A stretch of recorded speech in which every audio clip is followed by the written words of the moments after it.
forgot to do my special teams.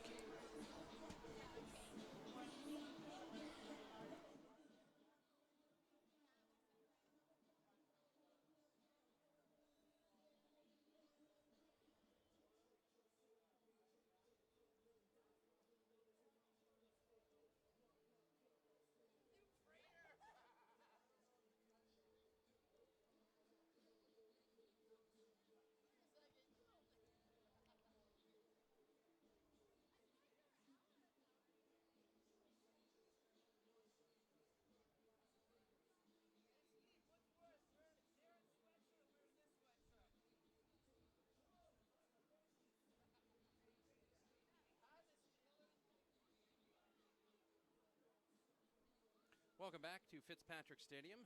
Matt Boutwell, Nick Perry with you here. Oxford Hills and Portland. Winner of this one will move on to face the winner of Wyndham and Chevers. That game going on tonight. We'll keep you updated on scores on that. 14 games going on throughout the state tonight. We'll keep you updated on all those as time allows. Nick, special teams. I know last time these two teams played, Dawson Stevens had a big return, which was really the big scoring play for Oxford Hills in that one. I feel like special teams is going to be a key to this one because it almost always is in these playoff games. Oh, yeah, absolutely. And, for Portland, like you mentioned, Dawson Stevens, I fully expect them to not even kick remotely close to him tonight because he is their big playmaker. And then for Oxford Hills on special teams, it's going to be a field position type of thing for them. They want to get down there on the kickoff and make those tackles because basically, other than the first kickoff of the last game, Portland started with really good field position on every drive. So it's going to be important for them to, have good kickoff coverage and then also make sure they can avoid the fumbles because Oxford Hills has had trouble with fumbles, especially on special teams this year. So that's going to be huge for them going forward tonight.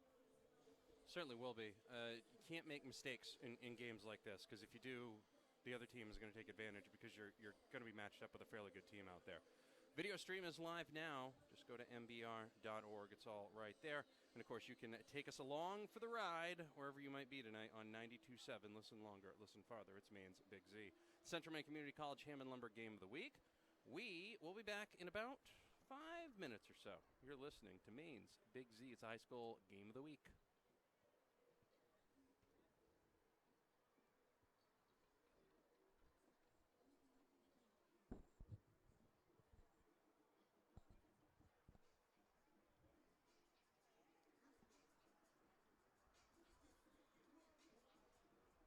And for those of you on the video side of things, hello there. Hello. Matt Boutwell and Nick Perry with you here at Fitzpatrick Stadium.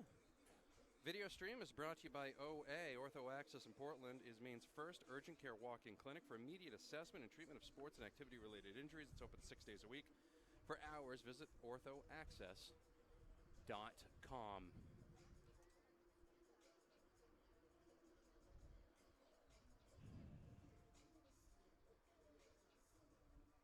Also want to welcome you into the Mechanic Savings Bank broadcast booth. Visit them online at mechanicssavingsbank.com.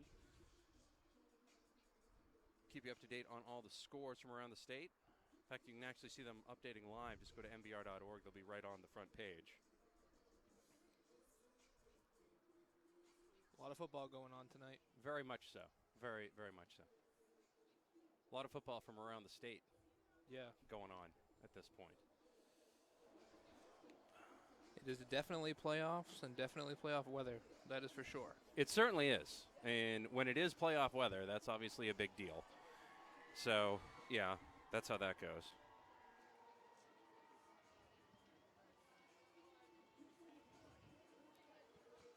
Looks like Oxford Hills has been brought out. Things going well on their end as they just got here. They got here around 6 o'clock, roughly.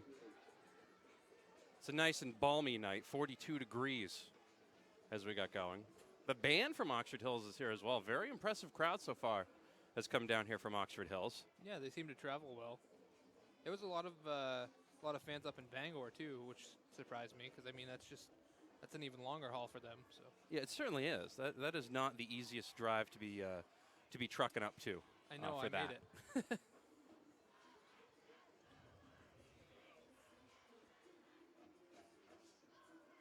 The wind seems to have died down a little bit, though, which is going to be a big key. Yes, definitely. When you're down in this neck of the woods, it just gets a little bit colder. You know how they always say when they give you the weather and they're like, "Oh, the coast, it's going to be." Yeah, that's how it is. Colder. That really is how it works. Colder and windy. It really is exactly how it works. Also want to remind the folks watching on the video stream that the coin flip is brought to you by our friends at Maine Athletic Fundraising, and we'll have the coin flip for you momentarily. Right on the middle of the bulldog. Right on the middle of the bulldog. No risk, no upfront costs, no minimums. Maine Athletic Fundraising, the right choice for your fundraising needs. Find out how they can help you today at maineaf.com. It's a Sunday River Brewing Company pregame show. They're open 7 days a week, starting at 6 a.m. Find their beer, breakfast, and dinner menus at SundayRiverBrewingCompany.com. Matt Boutwell and Nick Perry with you here at Fitzpatrick Stadium. Oxford Hills and Portland getting ready to kick off momentarily. Portland about to be introduced. Hold on, Nick. I'm going to move this over towards that way. That way everybody can see it. Oxford Hills is ready. They are fired up. They're ready to go. There. They got down here at 6 o'clock. They were ready to move, man. They were ready to get going. They want to pull an upset today. Certainly do. They actually played a game down here a couple of years ago where they lost 14-7. Kind of a similar team, kind of a similar situation as well. So be interesting to see how this one goes. And this is the second time these two teams have played each other, so it's not like there's any surprises. Right. They'll know exactly how they match up with that speed. And the biggest thing that happened last time was Oxford Hills made some mistakes, and Portland didn't make any, is really what it boiled down to. And now the Portland Bulldogs take the field. Yeah, and I think in this game it's going to have to be the opposite for Oxford Hills. They're going to have to play mistake-free football, and they're going to have to capitalize on any type of turnovers or anything like that Portland may run into. I think they certainly are, because if anything gets turned off, that will cause all sorts of issues for each squad. And, of course, each team very adept at taking care of turnovers. Of course, last week, Oxford Hills was able to take advantage of some stuff with Edward Little. Edward Little had issues with turnovers all year. Everybody took advantage of their turnovers. No, there was no better team this year moving the ball in between the 20s than Edward Little. Yeah. Never seen anything like it. Well, I got to, obviously. Welcome back on the radio side of things. Matt Boutwell, Nick Perry with you here. Maine's Big Z 92.7. You can listen online at mbr.org. You can watch it online at mbr.org as well. The video stream is brought to you by OA. It's the Central Maine Community College Ham and Lumber Game of the Week. Yeah, I was just going to say, I got the privilege of watching both Edward Little and Oxford Hills games this year, and I didn't think anything could top the regular season thriller, but overtime in the playoffs last week definitely topped it, so going to be an interesting matchup here as well. Which game was better, the overtime game or the one of the regular season where they won on the last second play? For Oxford Hills, the overtime I mean, obviously Oxford Hills. But I mean, honestly, they were both awesome. It was good to see Oxford Hills win because I mean they turned their season from last year being 1-7 to 4-4 and making the playoffs and even hosting a playoff game this year. So they still haven't turned the music off yet, but Peter Gribben the legendary Peter Gribben is trying to talk over it. It's great. It's the Eminem Peter Gribben remix as they're getting ready to do the lineups here. I don't have it, but I should certainly get that on my iPod. I feel like you should. Maybe I want to get that on iTunes or something. About to get underway here. It's the Central Maine Community College Ham and Lumber Game of the Week. Video stream can be found at mbr.org. Portland, Oxford Hills. It's the Northern A Regional Semifinal. We'll have more on the way. Maine's Big Z.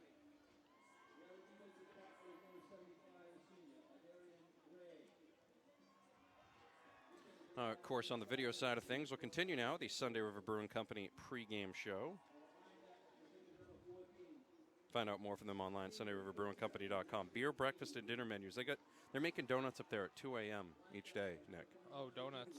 Donuts are the best. I mean, yes. You can't complain about donuts. I mean, two gentlemen like ourselves will never turn down donuts. Correct. That would be. Never turn those down. That would be a shame. We'll let Peter Gribben tell you what's going on.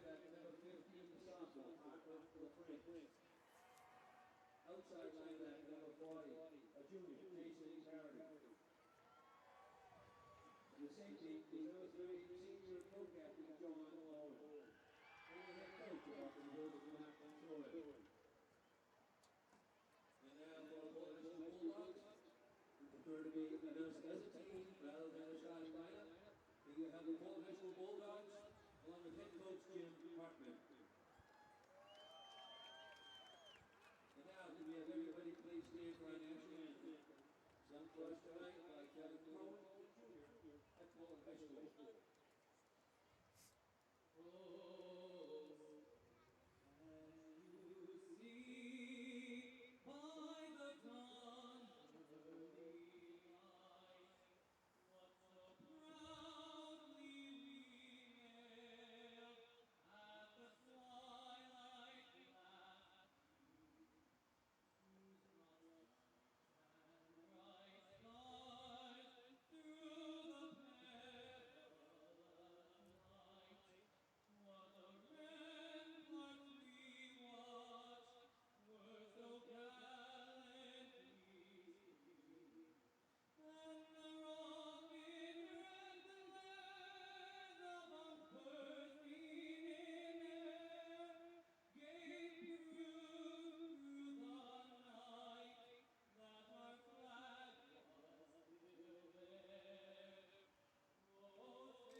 Stirring rendition of the national anthem there.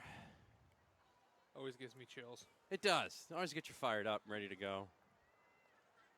Sunday River Brewing Company pregame show. Video streamers presented by OA. Of course, the Ortho Access Clinic open 6 days a week. Find them online for hours at orthoaccess.com. Teams are getting ready to meet at midfield for the coin flip presented by Maine Athletic Fundraising. Find out more about how they can help you do fundraising and make money for your squad or organization. Just go to mainaf.com. We're in the Mechanic Savings Bank broadcast booth. Matt Boutwell, Nick Perry with you here. Oxford Hills football. Central Maine Community College Hammond Lumber game of the week. Taking on Portland. Portland heads out to midfield. Nick Archambault, one of the captains, of course, he got injured earlier this year, but they have survived his loss. Isaiah Batchelder's played pretty well as well. Yes. Dylan Bolduc. I went to school with a Joey Bolduc. He was a redhead kid. I just remember he had the bowl haircut. But yes, Dylan Bolduc has done really well in their absence. Of course, with Oxford Hills, very simple. It's Thunder and Lightning, Rylan Van Decker and Dawson Stevens. That's what you're going to get 90% of the time, and there's no secret. Not a lot of secrets on that now. Smash mouth football.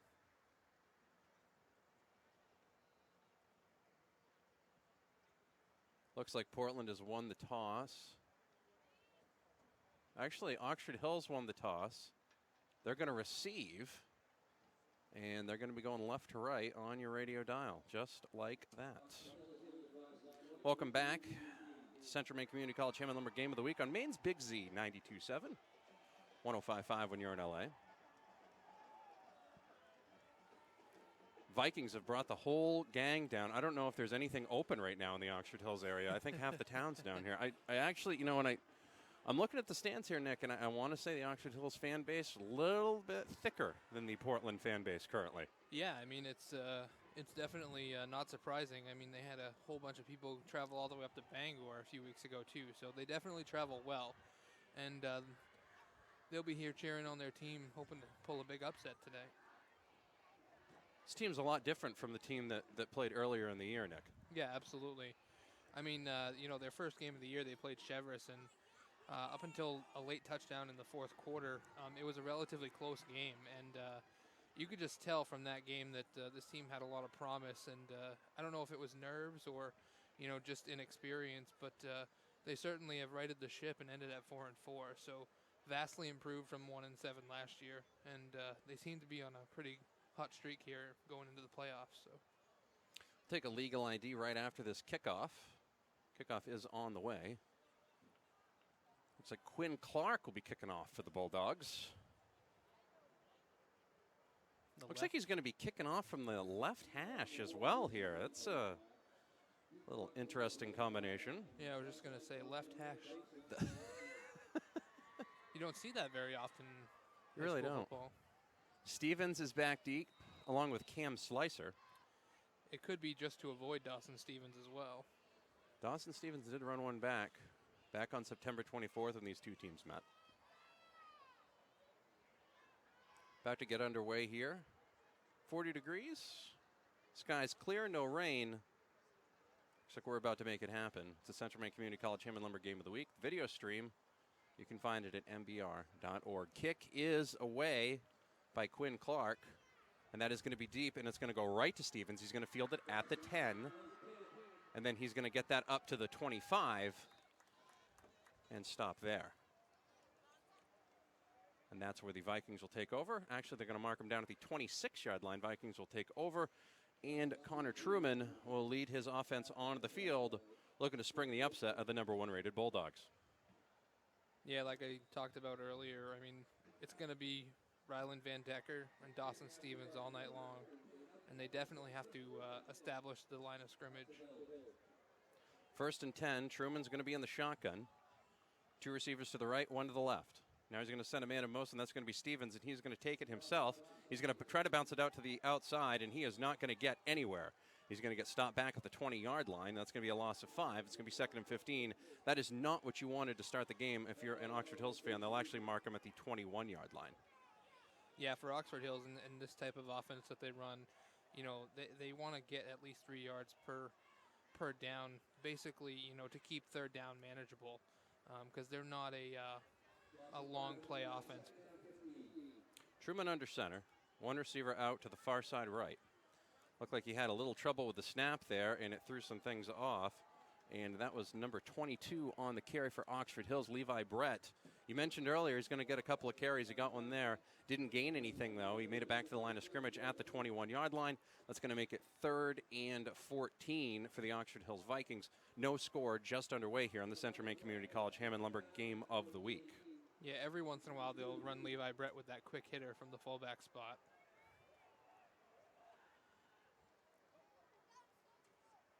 Pitch is going to go to Stevens. He's going to bounce it to the outside, and he's going to get tackled on the outside. That's number 35, Dylan Bolduc, on the tackle. And Oxford Hills is going to go 3 and out. Just underway here at Fitzpatrick Stadium.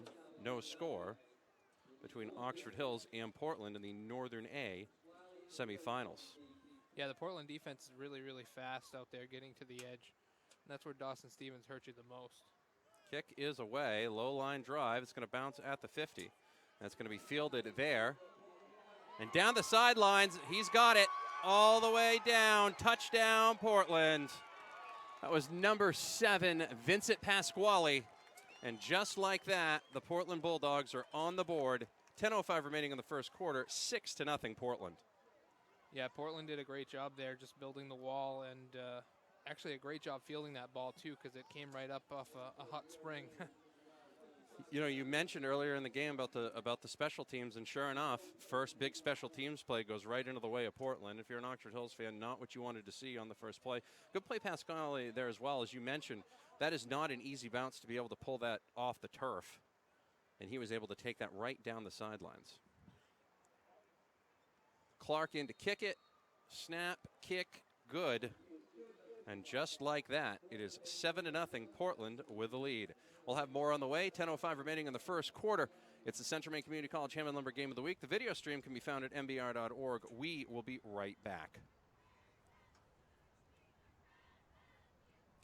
Continue here on the video stream side of things. Video stream is brought to you by OA.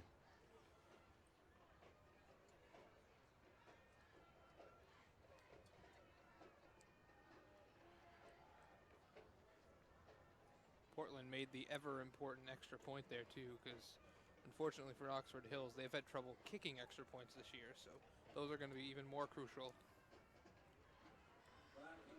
Welcome back. Central Maine Community College Hammond Lumber Game of the Week. 10:05 remaining in the first quarter. Portland leads 7-0 after a Vincent Pasquale touchdown run. Try to keep you updated on some of these scores from around the state. I can already see Nick Perry going to the phone, Hey. checking the old tweeter. I am your resource right now. Of course, you can get all the scores in the morning for free. Go to Maine's best resource for sports, mbr.org. Of course, you can listen to the games there as well. The Dirigo-Winthrop-Monmouth game is actually on 100.7 tonight. You can hear the audio stream for that at mbr.org. Clark back to kick again. This time he's going to kick from the right hash mark. Kick is away, and that's going to be fielded down at the 5 and then picked up. And that was Slicer who had that. And he's going to get stopped back at the 16-yard line. That did not, there was nothing about that went well, Nick. Nothing. No, and it looks like Oxford Hills has a little bit of jitters right now. And, I mean, Portland's been here before plenty of times. And, I mean, they made it to the state championship last year. So this game's a lot bigger than the Edward Little game. And, I mean, every playoff game's big. But maybe they just have some jitters at this point. Truman under center, I formation. And that is going to be run up the middle for a little bit of a gain there as Ryland Van Decker hit the hole hard, gained about 2. It'll be 2nd and 8. Yeah, Van Decker always hits the hole hard, and he runs with bad intentions, so he's going to have to continue doing that here to get the defense on their toes, on their heels a little bit. 9:40 remaining in the first quarter. There's no score between Oxford Hills and Portland. It's the Central Maine Community College Hammond Lumber Game of the Week on Maine's Big Z 92.7. Second, they'll give Van Decker 3 on that play, so it'll be 2nd and 7. Vikings going left to right across your radio dial. Truman with a handoff to Stevens, and he's going to lose one, actually, and it'll be 3rd and 8. He bounced it out to the right and lost a yard. Yeah, that's Dawson Stevens' bread and butter is, the outside run, but this Portland defense is a lot faster than the one they faced last week, so if that continues to not work so well, definitely have to do a little bit of an adjustment. So 3rd and 7, 8:50 remaining in the first quarter. Central Maine Community College Hammond Lumber Game of the Week. Truman under center. Line sets. Play action pass, looks to throw, and that's going to be incomplete. It was intended for Ethan Burgoyne. It looks like they got a little crossed up there. There was a pump fake and a curl route, and the timing was just a little bit off.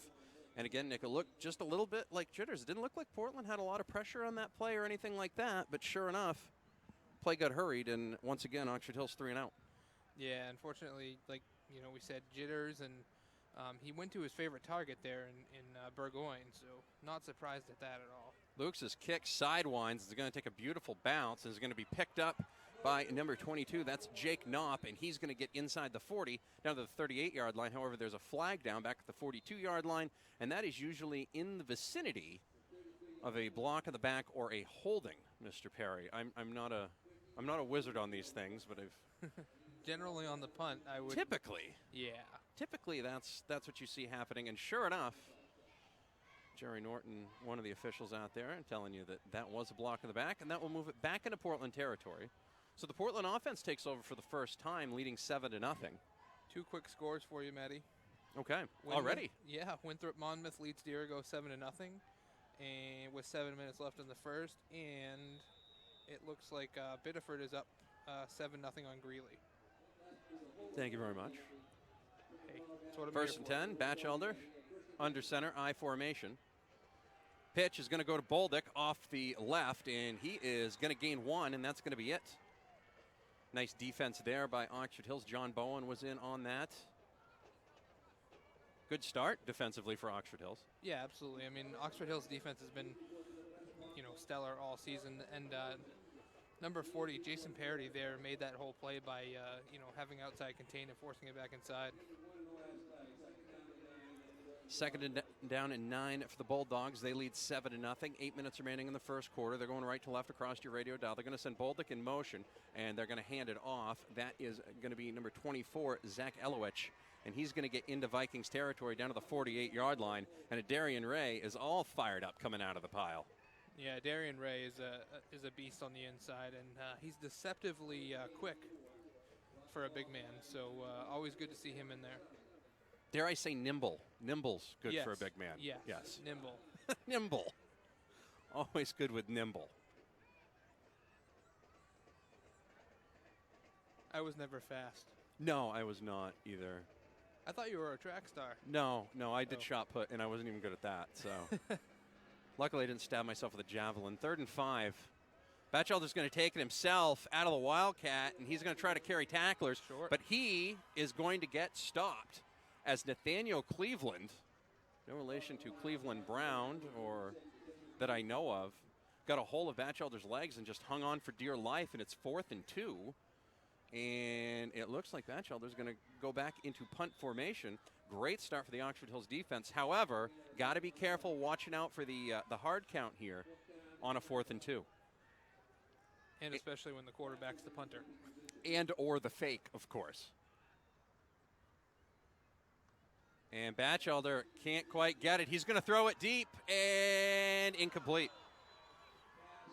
I'm not sure if that was an intentional fake or one that happened. It was intended for Griffin Foley. Tasker Winslow on the coverage, went right down the left sidelines, but he dropped the snap, and then he still threw it deep. And Jim Hartman has thrown everything that he had on him, the hat, the headset, the color-coded play chart, all hit the deck, all hit the turf. Jim Hartman unenthused with that play. Yeah, he best Rex Ryan impression there. That was a for minute. very, very much so. So Oxford Hills takes over in great field position on their own 44. That handoff is going to go to Van Decker, and he is going to be stopped at the 45-yard line, gain of 1. Tell you what, he's like, you know when those car commercials used to do the thing where the car would go 60, it would go like to 100 miles an hour as fast as it could and then hit a wall? Oh, like yeah. that's what it looked like right there. Van Decker looked like he got shot out of a cannon and then hit the wall. Yeah, Van Decker, like I said, he runs with bad intentions, and he's definitely not afraid to lower the shoulder. Ball at the 45-yard line, 2nd and 9 for Oxford Hills. They trail 7-0. They allowed a Vincent Pasquale punt return for touchdown, about a 52-yard punt return for touchdown there. That's the difference in this one so far. Line is set. Truman back to pass. It's going to be complete to Connor Bickford up to the 46-yard line of Portland for a first down. Connor Bickford continuing his Rob Gronkowski light impersonation right there. Yeah, I talked to you about it before we were on air, and they haven't really thrown to Bickford, quite often this season, despite his Gronkowski-like stature. It's not just the number either. I mean, the No. way he carried that ball, I mean, the whole thing. Like, He's tall, athletic. not a lot of folks are going to match up with him out of the tight end slot. And, of course, he's a great blocker as well, so that helps things. 1st and 10 for the Vikings. Truman back to Pat. Actually, he's going to hand it off to Van Decker. He's going to break one tackle and is going to do everything he possibly can to gain 1 yard. Jake Knopf was back there and blew that play up, but Van Decker did a great job of getting inside the 45 down to the 44-yard line for a gain of 1. That's one of those gains that he's going to feel tomorrow, but at the same time save them from having another long second down. Yeah, I mean, I've pretty much called almost every Oxford Hills game this year, and there haven't been many people who have been able to tackle him one-on-one. 4:45 remaining in the first quarter. 7-0 Portland. 2nd and 9 for the Vikings. Handoff. Stevens around the right side. He shimmies and shakes down to the 41-yard line. That'll be a gain of 3. And that's going to make it 3rd and 6. Oxford Hills has to get to the Portland 35-yard line to keep this drive going. Stevens looks like he's about ready to bust one on every single play. Like he's one play away from it. Yeah, Dawson Stevens is always, one little crease away from busting out for, most of his touchdown runs this year have been 40 yards or more. So he's always one seam away. Van Decker is the deep back. Brett is the up back. Truman back to pass. He's going to throw it. Bickford is open. But Truman was a little bit too early on the pass, was throwing kind of fading away and rolling out to his left, incomplete. He had Bickford, but he was going to have to stop, set, and throw there, and he didn't do that.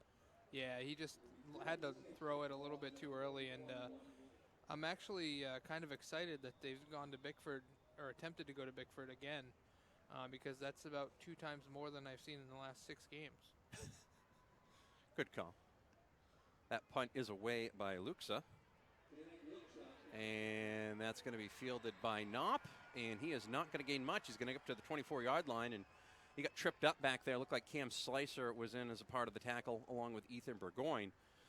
And since that touchdown by Pasquale, the Oxford Hills special teams done a pretty good job so far. Yeah, and you're 3:50 remaining in the first quarter. They trail 7-0. Yeah, and you're going to hear and see Cameron Slicer basically in on almost every special teams tackle. He's just one of those kids that always has his nose in there on the tackle.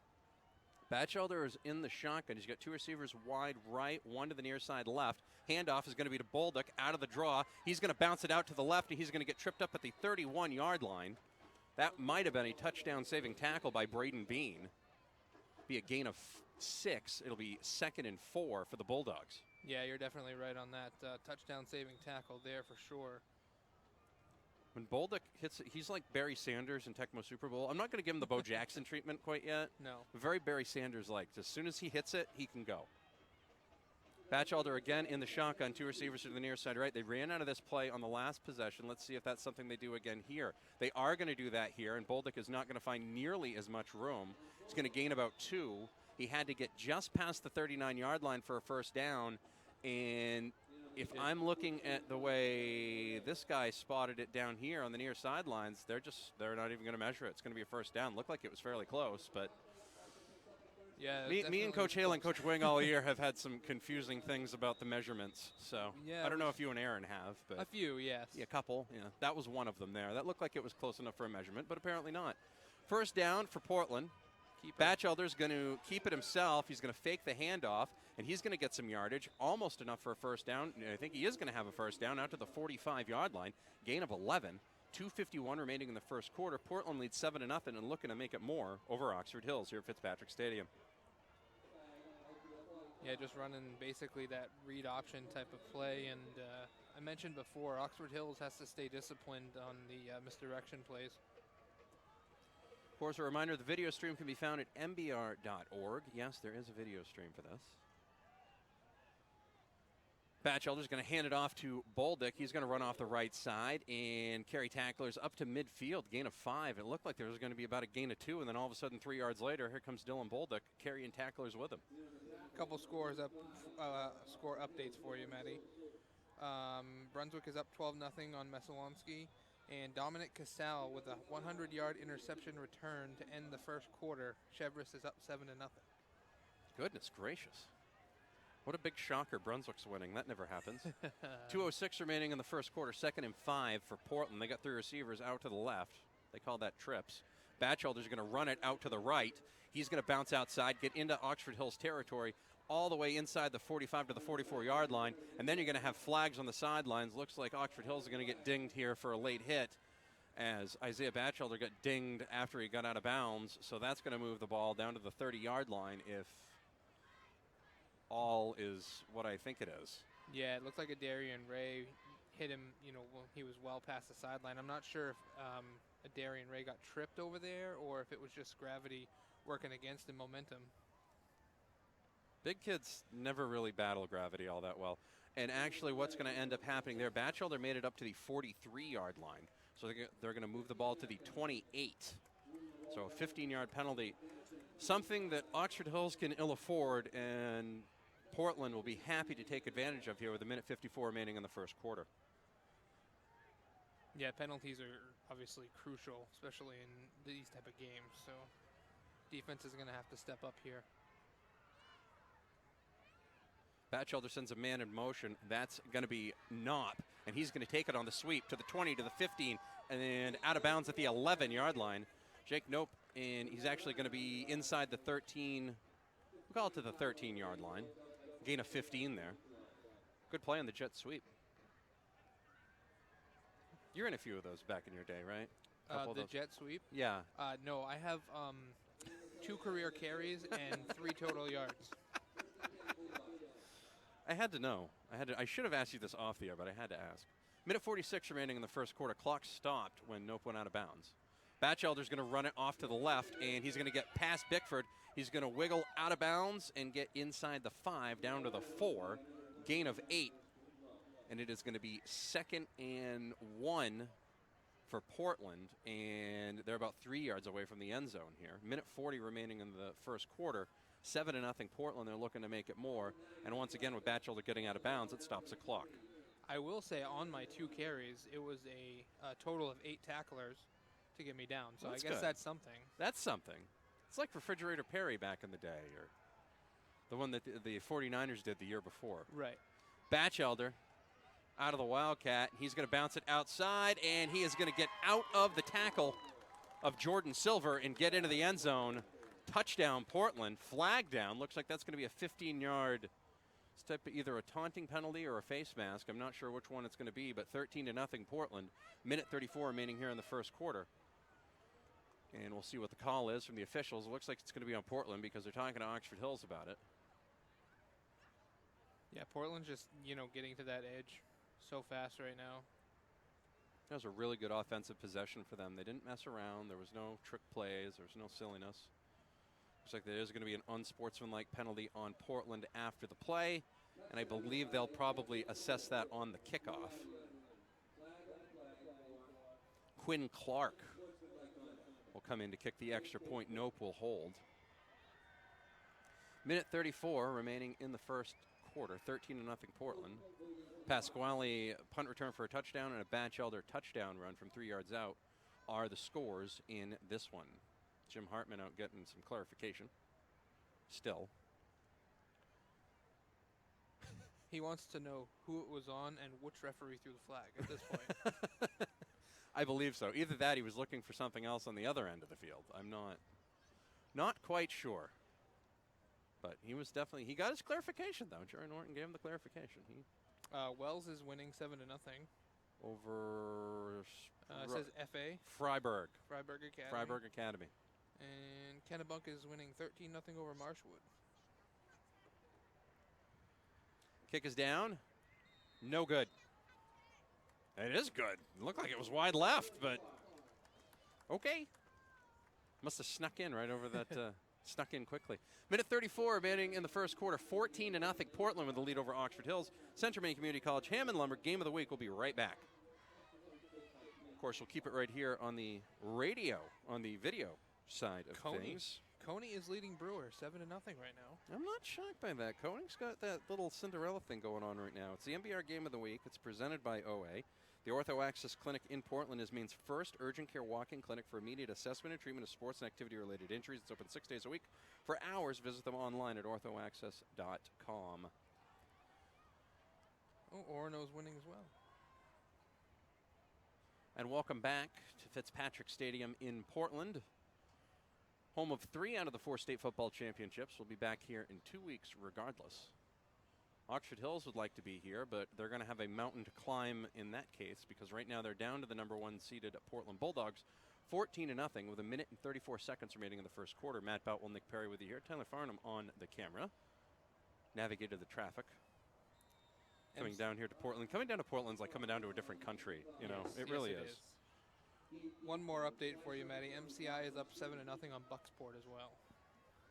14 games tonight, 2 tomorrow. Of course, you can hear Oak Hill and Lisbon tomorrow on the Z. That'll be a noon pregame. Dave Wing, Mike Haley will be on the call for that one. Clark kicking away, a little short pop-up. Looks like it's going to bounce, and Slicer is going to take it back at the 32 and break a couple of tackles up to the 33-yard line is where they're going to mark him down. About 2 yards on that run back, and that's where Connor Truman and the Vikings offense takes over, down 14-0 with a minute and 28 seconds remaining here in the first quarter. Huge drive here for the Vikings. They really need to find pay dirt here just to cut into this lead. Also get a little confidence as they move forward as well. Yeah, absolutely. And, I mean, they haven't had much success on offense really with the run, but I don't see them abandoning it yet. Looks like they've got a Jonathan Blake in the backfield as the up back. Truman back to pass, is going to throw it, and incomplete. It's intended for Levi Britt, and it looked like it went right through his hand. Looked like they got what they wanted there on that play. They went with a play-action pass, and just wasn't able to be completed. Because they had Blake in there as the blocking back. It looked like they were going to go big. It looked like they went with a jumbo set, and they were going to run. Instead, they passed out of it. Yeah, Jonathan Blake actually at about week 5 of the season started playing a lot of fullback, and he was even out playing some tight end as well. So. Lots of good athletes on this Viking squad. Yes. Minute 23 remaining in the first quarter, 2nd and 10. Truman's going to hand that off. That is going to be to Dawson Stevens. He almost fumbled it, but he manages to regain control before he hits the ground. Gets out to the 37-yard line. That'll be a gain of 4, and it'll be 3rd and 6 for the Vikings. Winslow 6, Madison 0. Are you going to do the I told you so already? Nope, no, not yet. Not yet? Okay. No. You're going to wait till like halftime probably? We'll wait till about the 4th quarter. Right. Under a minute remaining of the first quarter. Central Maine Community College Hammond Lumber Game of the Week. Video stream is on mbr.org. That's presented by OA.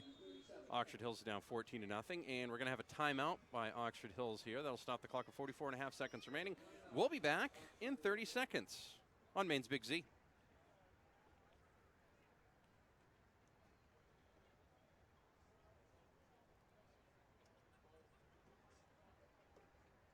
Of course, we're back in the Mechanic Savings Bank broadcast booth. On the video side of things, Matt Boutwell, Nick Perry. Make sure you stay tuned. We'll give you the Moody's Collision Center collision of the game on the way. Moody's with 11 locations in Maine. You better take it to Moody's online at moodyscollision.com. MDI is also up on Oceanside 6-0, and Spruce Mountain is down 21-7 Cape Elizabeth. Welcome back. Nick Perry giving you the scores. Matt Boutwell giving you the play-by-play. Tyler Farnham keeping you on the video side of things so you can watch this bad boy. Oxford Hills faces a crucial 3rd and 6. 44.5 seconds remaining in the first quarter. They trail Portland 14-0. Truman's in the shotgun. 2 receivers out to the left. They're going to throw it deep and incomplete. Looks like it was intended for Burgoyne, and Burgoyne kind of pulled up there, and Truman went deep. And communication breakdown. And Oxford Hills will punt with 39.3 seconds remaining in the first quarter, trailing 14-0. I think he might have had a chance at Bickford on the left side there, but chose to throw it to the right side. Stay tuned at halftime for the Oxford Federal Credit Union halftime show. Punt is away by Luxa, and it's going to take a bounce, and then it's going to take a quick Portland bounce back at the 28-yard line. One of the players, Batchelder, almost touched it, and then he's like, oh, no, wait, don't. You know, it's like that thing when something's on the stove, and you're like, let me just move that. And you're like, no, don't do that. That's exactly what he did there. He's like, nope, no. Yeah. 30.5 seconds, 30.5 seconds remaining in the first quarter. Portland leads Oxford Hills 14-0 on the Central Maine Community College Hammond Lumber Game of the Week. Winthrop is now up 14-0 on Dirigo. That Winthrop Monmouth team is pretty good. There's actually some concern about that game because last night that field was completely underwater, but they're trucking and trudging through it. Winner of that one will face Oak Hill and Lisbon. And looks like Portland's going to take a timeout here. So we will take a timeout on Maine's Big Z. We'll be back in 30 seconds on the radio side of things. On the video side of things, we'll keep it here at Fitzpatrick Stadium. Matt Boutwell and Nick Perry with you here.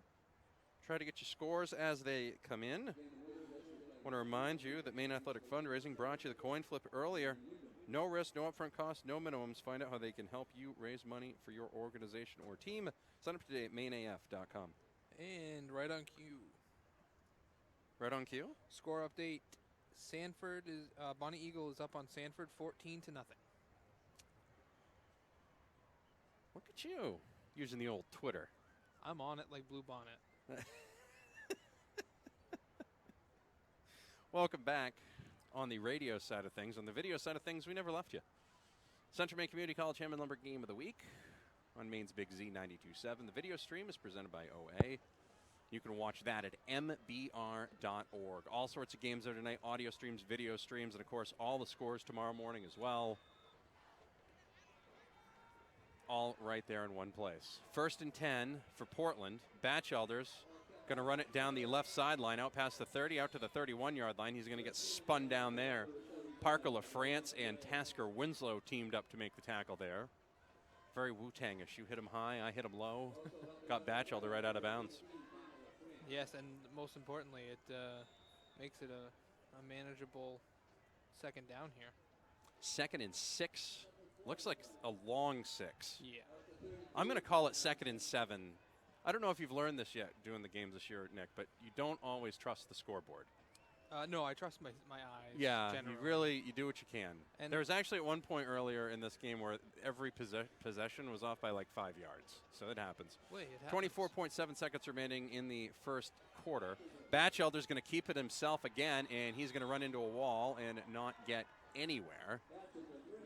And that is going to be the aforementioned Jonathan Blake, who we talked about offensively the last time the Vikings had the ball, making the tackle there on Batchelder. That'll be a gain of 1, and it's going to make it 3rd and 5. And that is going to be the last play of the first quarter. We'll be back in 1 minute. Oxford Hills trails Portland 14-0. It's the Central Maine Community College Ham and Lumber Game of the Week. The video stream is at mbr.org. Big third down coming up here for the Vikings defense. Huge third down here. You got to get this Portland offense off the field, and you got to get the ball back.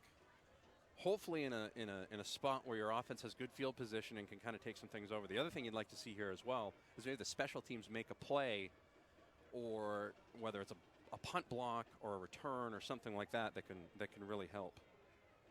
Of course, I want to remind you that the video stream is brought to you by OA, the NBR Game of the Week presented by OA. You can find more about their Ortho Access clinic that's open 6 days a week. Find hours at orthoaccess.com. It's the Mechanic Savings Bank broadcast booth. Matt Boutwell, Nick Perry, Tyler Farnham's on the camera. Portland leads Oxford Hills 14-0. You can hear the game on the radio. If you have to go out for whatever reason, maybe somebody's like, hey, you got to go to the grocery store. You can put the game on 92.7 if you're watching the game on video, by the way. I'll get to your score update in just a second. Nick, welcome back. Second quarter, about to get underway. 3rd and 6 for Portland. They are at their own 32-yard line. They got to get to the Vikings. They got to get to their own 38 for a first down here. 14-0. Portland with a lead over Oxford Hills. Oxford Federal Credit Union halftime show coming up. Scores, Nick? The only recent one, Winslow 14, Madison 0, and Bonnie Eagle still up 14-0 on Sanford. Batchelder's going to pass that out to Knopp, and he is going to get stopped. Nope. Out to the 33-yard line. Nice open field tackle out there. Looked like John Bowen was in on that. Yeah, we touched on it just a few seconds ago, but that's a big third down stop right there for the defense. Now, you want the special teams to do something good. Biddeford is up 17-0 on Greeley as well. Oh. Kick is away, and it is not long. Oxford Hills needs to get out of the way, but Portland gets a Portland bounce. That bounced at the 49. It hit at the 49 originally and then bounced all the way down to the 37. Yeah, I mean, in the air, it was about a 20-yard punt. It was one of those deals where you're like, that was going to go one way or the other, and for Oxford Hills, it did not go their way, so they'll take over at their own 37-yard line. Well, I mean, essentially, the long snapper could have made a fair catch on that one. Right. I used to kick the ball up really high so I could catch it by myself, but that's because I was an only child. But yeah, it happens. Or you just couldn't kick. Either both. Both. Handoff is going to be to Van Decker. He's going to go up the middle and get up to about the 40-yard line. Just shy of the 41, it looks like. Actually, it's going to be right at the 41. That'll be a gain of 4. It'll make it 2nd and 6. It moves the clock with 11 minutes remaining in the first half. 14-0. Oxford Hills trails Portland on the Central Maine Community College Ham and Lumber Game of the Week on Maine's Big Z 92.7. Video stream can be found at mbr.org. Shout out to Aaron Morse watching tonight. We miss you, Aaron. We miss you. We'll get you back on the mic soon. All sorts of action. You just got to hope teams keep winning. Truman is going to hand that one off to Stevens, and he's going to spin at the line to try to avoid tackles, and he's going to lose a yard. And he's going to do well to just lose a yard as that Portland defense was swarming. Batchelder, along with others, were in on the tackle. Also number 88, Nick Levitt. Yeah, the offense is really – they need to put together, 3 or 4 positive plays because, I mean, starting on first down, you get, almost 5 yards. That's, what they need, but the negative yardage plays are killing them right now. With apologies to Paula Abdul, you can't do the 2 steps forward and 2 steps back, right? Can't do that. 3rd and 7. Truman is going to hand it off, and that is going to be Van Decker, and I think he's going to have just enough for the first down. Yes. It will be enough for the first down. Not Richard Farnsworth hung on for dear life to Riley Van Decker there. I told you, not many people can tackle him one-on-one. And for the people who aren't watching the stream, Oxford Hills tends to rotate Van Decker and Dawson Stevens in every play. One comes in, one comes out. So they're fresh legs. I formation, 2 receivers over to the right. Truman looks over to the right, throws it high for Burgoyne, incomplete. Looked like they tried to get him on a slant play. Vincent Pasquale, who ran the first score in of the game on a punt return in the first quarter, was on the coverage. Could have connected with that one, but it was just a little bit high. Don't think Burgoyne brought a ladder with him. Yeah, I mean, Oxford Hills rarely passes the ball, but if they do pass, it's going to Burgoyne 98% of the time. 9:39 remaining in the first half, 14-0. Portland with the lead over Oxford Hills. Pitch is going to go to Stevens on the outside, and Levitt is going to tear him down. Levitt beat Bickford on the block, and then he beat Stevens into the ground. Nick Levitt, the 6'2", 169-pound sophomore for Portland. He's going to be terrorizing people for at least the next 2 years, coming off of that defensive end side for Jim Hartman's Bulldogs. And the Vikings have their drive stopped back at the 42-yard line. Be third and quite a ways. The drive's not stopped yet. 3rd and 16 now. Yeah, they just can't get to the outside on this Portland defense right now. Van Decker is right next to Truman. Truman's in the shotgun. He's back to pass. He's under pressure, and he is going to go down. Sack is going to go to Richard Farnsworth, who came in off the left side. Truman will be tackled back at the 39-yard line, and the Vikings will have to punt again. Brewer has responded to Coney's touchdown, and two-point conversion gives them an 8-7 lead right now. Luxa back to punt. Kick is away. Pasquale is going to try and take it on the bounce, and that's going to take an Oxford Hills roll all the way inside the 15 down to the 14-yard line. Nice play there by Cam Slicer to keep Pasquale from trying to field it, because that's what happened when Pasquale ran the touchdown in off the punt return. He fielded it off the bounce and ran it right down the sidelines. So Portland will take over 1st and 10 with 8:20 remaining in the first half, leading 14-0, but they'll take over at their own 14-yard line. And for Oxford Hills, their defense might have to cause a turnover here to help jumpstart this offense, which has not found its footing so far down here in Cumberland County. Yeah, and I mean, it's, been the story of Oxford Hills for the last few years is, their defense has definitely been the stronger side of the ball. Batchelder's going to hand it off. That's going to be to Boldick, and he's going to get up to the 15-yard line, get a 1. Gets the clock moving. The big guys in the middle taking care of business. Nobody does the... One thing I want to say, I'm really proud of all of these high school players so far. I haven't seen anybody doing the Ezekiel Elliott feed me thing. Oh, yeah, no. I'm really, really proud of all of them for not following that trend. I'm really... I haven't seen anybody dab this year either. Yeah, well, thank you for that. I mean, Yes. that's kind of last year, but it's the eating thing that I keep seeing. See constant eating with that stuff. And looks like Portland's going to take another timeout here with 7:35 remaining in the first half. So we will take a timeout on the radio side as well, because we've got lots of sponsors to take care of. Central Maine Community College Hammond Lumber Game of the Week. We'll be right back for Vikings football.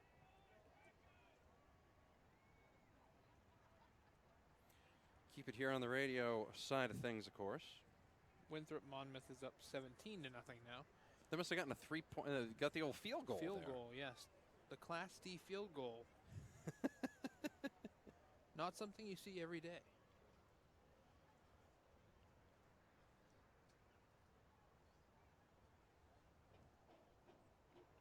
Welcome back.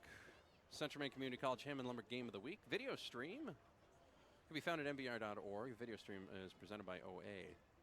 7:35 remaining in the first half here. Oxford Hills trails Portland 14-0. Big drive here for Portland. Big drive here defensively for Oxford Hills.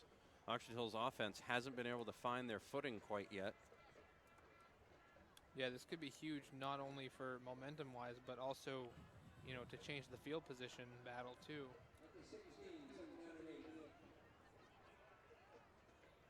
Second and 8. Batchelder's going to be in the shotgun back at the 10-yard line. He sends a man in motion. That's going to be Knopp, and he's going to take it on the sweep. He's got Boldick out in front of him. Nice block. He gets out to the 25, out to the 30, and he's going to get knocked down by a Darian Ray out to the 35-yard line. That's pretty impressive by a Darian Ray to come back from the defensive line and go all the way back out to the 32-yard line. to take down the running back. That's well done by the big D lineman. I told you that's why he's my favorite player. That's why. He's nimble, and his motor is 110 every single second. Unfortunately, if you're a Vikings fan, it's 1st and 10 for Portland. Portland showing why they're the #1 seed.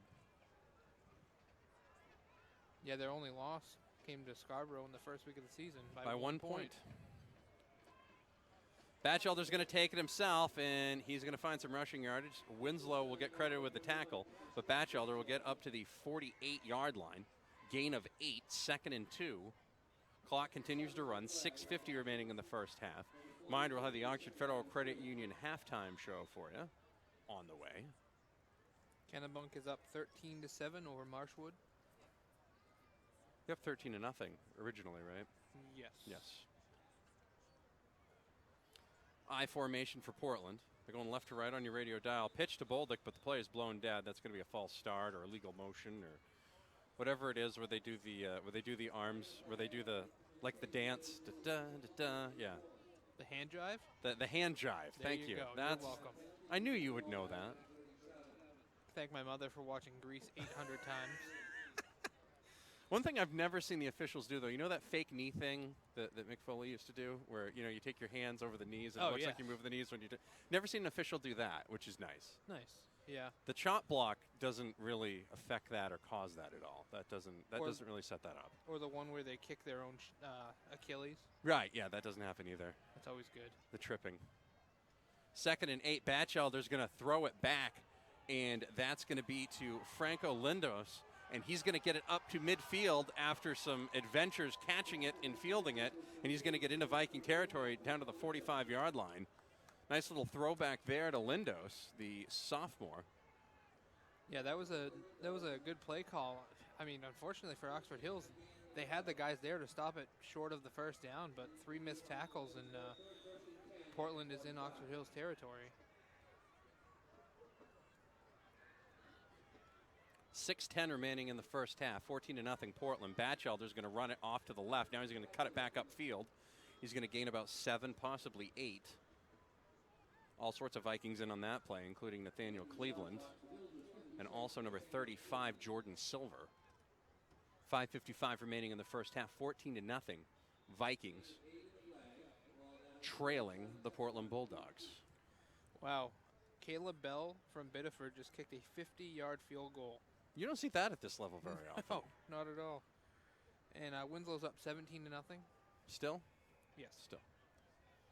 No, it was 14-0 earlier. No, it was 17-0 with the last update because we talked about the field goal. Or no, was that another score? That was a different one. There's a lot of field goals We got field tonight. goals everywhere tonight. Batchelder is going to fake the handoff and keep it himself, and he's going to get the first down up past the 35 to the 32-yard line. Gain of 5, stops the clock as they move the chains with 5:20 remaining in the first half.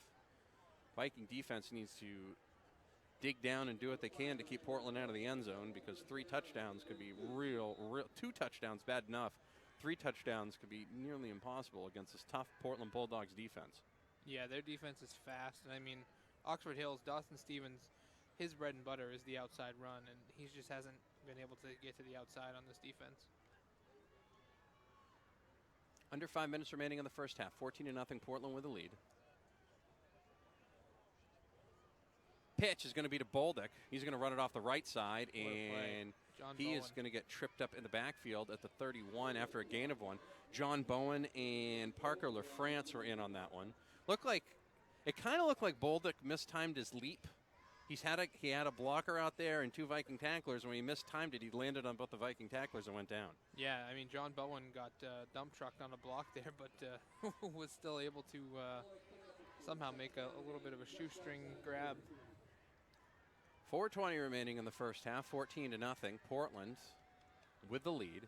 3 receivers out to the right for trips.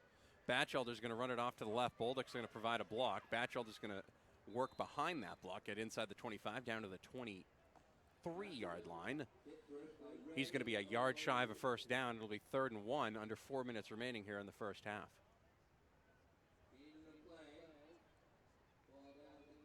Brunswick is up 18-0 on Messalonsky at this point.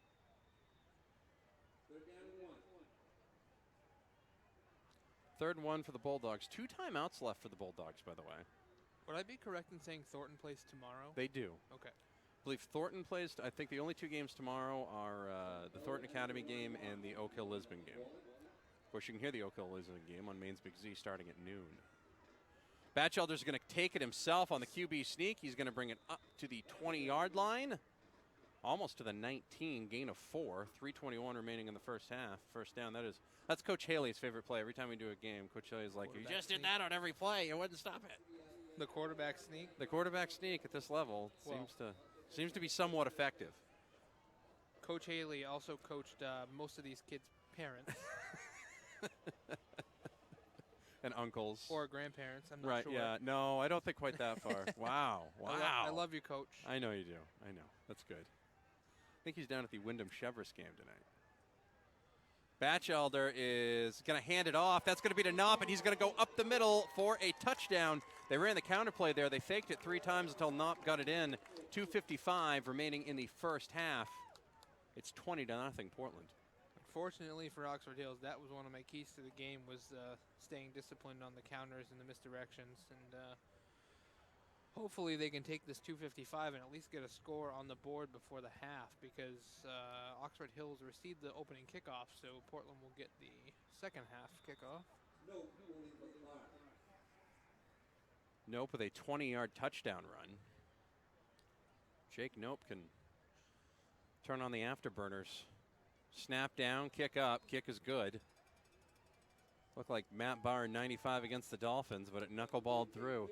2:55 remaining in the first half, 21-0. Portland with the lead over Oxford Hills. It's Central Maine Community College Hammond Lumber Game of the Week. We'll be right back on Maine's Big Z. Tim Wakefield would have been proud of that knuckleball. He very well would have been. It reminded me, Matt Bauer actually kicked a field goal like that a few back in, I think it was the 95 season. That was very similar to that. I don't want to make you feel old, but I was only 10. Yeah, no, bite me. Okay. Yeah, thanks. Thanks for that. That was nice, really.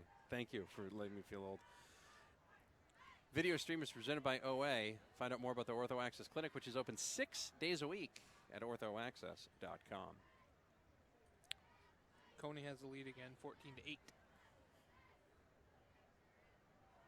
And we are back on the radio again. Central Maine Community College Hammond Lumber Game of the Week. Maine's Big Z. Matt Boutwell, Nick Perry with you here. Tyler Farnham on the camera. If you're watching on the video stream, that's at mbr.org.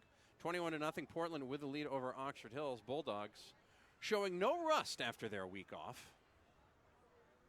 Looking fresh as daisies at this point. They are fresh, and Oxford Hills, like I said, they got to get a score in here before halftime. Well, and also you got to remember, Portland will be getting the ball to start the second half, too. Yes.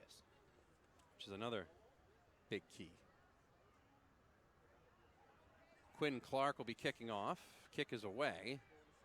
Cam Slicer will field it out to the 20, and he's going to get taken down at the 25-yard line. Looked like Dawson Stevens wanted to field that. And Slicer got in front of him there, and Dylan Boldick hammered him at the 25-yard line. 2:50 remaining in the first half, 21-0. Oxford Hills trails Portland, so Connor Truman and the offense coming out, and don't want to say it's desperation time, but you really don't want to have a quick 3-and-out here and give Portland another chance to score. Yeah, they need some sort of offensive production on this drive. I formation. Handoff is going to be to Brett, and he's going to gain 3 yards, but then there's going to be a flag thrown by the back judge, which is just about always holding. Terrible towel is what it looks like. Yeah. For all you Steelers fans out there. Actually, face mask. 5-yard variety, it looks like. At this point, Oxford Hills will take any penalty. And that's an extra 5 yards on top of what Brett gained there. So they're going to move the ball out to the 37-yard line. So give Brett a gain of 2, Levi Brett, the junior. And then 5 yards on the penalty. Moves the ball out to the 32-yard line. Gain of 7. It'll be 2nd and 3. 2:35 remaining in the first half. Oxford Hills trails 21-0. Truman under center is going to keep it himself. Then he's going to run the option. And then Dawson Stevens is going to get bunched back by Nope. Stays on his feet, gets up to the 29-yard line, and only loses 3. That'll make it 2nd and 6. I forgot the face mask actually made that 1st and 3. Not very often you see a 1st and 3. But, Not often. 1st and 3 is not a norm sort of thing. Yeah, that was the first time that Oxford Hills had run the option, and unfortunately, Truman made the wrong decision to pitch it out there. And the streak of someone coming in here thinking that we're the PA people continues. I mean, clearly we should be. Clearly. Van Decker gets up past the 35, out to the 36-yard line. That's going to be enough for a first down. Nice play there by Rhineland Van Decker. Yeah, unfortunately for Oxford Hills right now, I mean, the first 3 games of the year, they struggled throughout the first half, and then they were a completely different team in the second half. So you got to hope that that's going to end up being the case here, and they come out with a little bit more fire. Not a lot of urgency on this with the 1st and 10. A minute 20 remaining in the first half, down 21-0. Going to flank Luke's out to the left, send a man in motion. That'll be Stevens. They'll hand it off to Van Decker. He'll gain about a yard up to the 37-yard line. Approaching a minute to play in the first half. Portland leads 21-0. I mean, you were dead on with, like, there's no sense of urgency at all, and now they're calling a timeout. They do call the timeout. 1 left for the Oxford Hills Vikings. 2nd and 8. We'll keep it right here. We got a halftime coming up, so let me see if I can get you some scores, Matty. I bet you're going to find some. I feel like you probably will. Of course, you can find the scores tomorrow morning. Just go to mbr.org. They'll all be there. 14 high school football games tonight, 2 tomorrow. Oh, Madison scored at 17-7. Winslow still up on that one. Any other changes so far? No changes since the last time. All right. If you're Oxford Hills here, you wonder if there's something in the playbook they've been saving for a little bit, because they could definitely use a score like that right now. This is one of those precarious positions in a game. You're down 21-0, and I've seen in previous years issues where team gives up a score at the end of the half and then allows a score at the beginning of the next half, and it compounds it. If that happens here, you're down 35-0, and the clock goes into running time. Yeah. And so this is a key drive for the Oxford Hills Vikings. Especially with a minute left. Truman back to pass out of the shotgun on 2nd and 8. Throws it. Has a man. It's Stevens. And it's going to be underthrown. He got hit as he threw. Number 70 for intercepted Portland is Nick Giaquinto. And it was picked off by number 14 of Portland, Benjamin Stasium. Nice play there. The pass was intended for Stevens down at the 34-yard line, but Truman was getting hit. So as he was getting hit, it caused it to be underthrown. And Stasium came down with it, bobbled it, got it right off the belly. And with 53.4 seconds left, 1 timeout. Still plenty of time here for Portland to try to get into the end zone one more time before the half. Remember, they get the ball to start the second half. Yeah, unfortunately for Oxford Hills on that play too, Dawson Stevens did have his man beat. Just the underthrown ball off the hit on the quarterback. That's going to be Bolduc. He's going to bounce it out to the right, out to the 40, and he's going to get yanked down at the 42-yard line. Holding. Nice tackle there by Parker LaFrance, but you're going to have a holding penalty that blows that up with 46.5 seconds remaining. Batchelder keeps looking to the sideline saying, can I pass it now? I'd like to pass it. Right. Can I pass it, please? Yeah, you mentioned Parker LaFrance. This whole defensive backfield for the Vikings, they're not afraid to come up and help with the run, that's for sure. It was an interesting tackle because Bolduc kind of went airborne again, looking like he was in the 200-meter hurdles in the Olympics. LaFrance just grabbed his jersey and was like, nope, he yanked him right down. Come back down, thank you. Yeah, get right out of the air, please. You can stop that. They're going to move the ball back to the 24-yard line, all the way back to the 24-yard line. It's going to make it 1st and 20 with 40 seconds remaining here in the first half. And Portland can throw the ball, so don't think they're just going to take a knee here and roll into halftime. Jim Hartman won a few state titles, and usually not by kneeling on it. Batchelder under center. Under 25 seconds remaining, although they may just try to run the clock out here.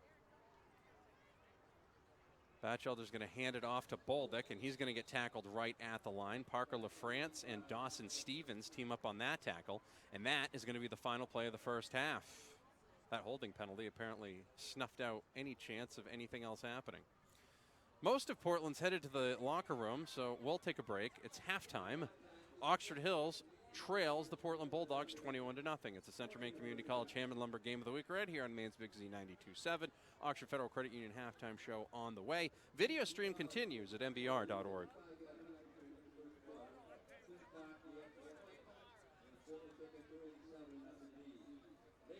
Of course, we're going to remind you here on the video side of things that our video was brought to you by OA.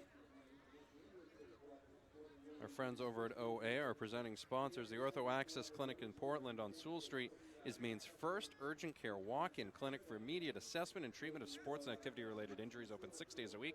For hours, visit orthoaccess.com. We're in the Mechanic Savings Bank broadcast booth. Matt Boutwell, Nick Perry. Of course, you can find more about Mechanic Savings at mechanicssavingsbank.com. Going to go ahead and give out that Moody's Collision Center collision to the game there. I believe I'm gonna give that out on the tackle back of the 25-yard line. Bolduc on Slicer. Yes. On the special teams play, I think was more than worthy of the Moody's Collision Center collision of the game. Of course, you can find more about Moody's. They got 11 locations in Maine. Something happens, you better take it to Moody's online at moodyscollision.com. 21-0. Oxford Hills trails Portland. We have First score of the game came on a touchdown, on a punt return for a touchdown. Vincent Pasquale for Portland ran it back 52 yards for a touchdown. Isaiah Batchelder then ran one into the end zone out of the quarterback position to make it 14-0. And then Jake Note from 20 yards out made it 21-0. And that is where we stand right now as we're at halftime. The only other score update I have for you is Oceanside and MDI are tied at 6. Halftime. Kind of surprised there aren't more scores out there. There's 14 games going on tonight. Well, a lot of them are still the same score as the last update. Nothing's really changed, I guess, Yeah. on it. Of course, 2 games tomorrow. Of course, we'll have the Lisbon Oak Hill game for you at noon. That'll be on Maine's Big Z. I love Maine's Big Z. Do you? Yep. Yeah. Breakfast Club, especially. Wonder why.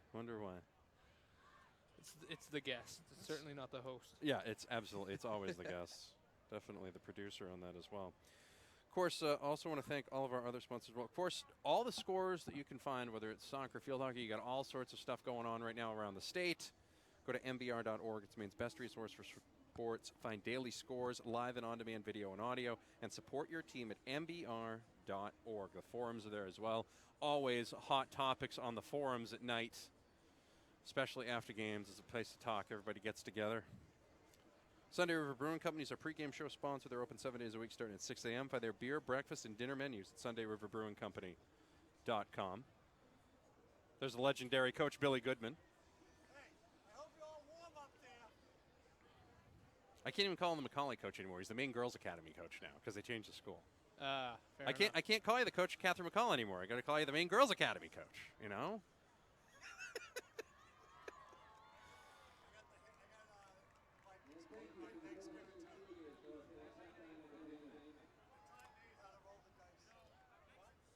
He's letting me know that the Oxford Hills Vikings girls will be coming down to play in their tournament that's nice. upcoming.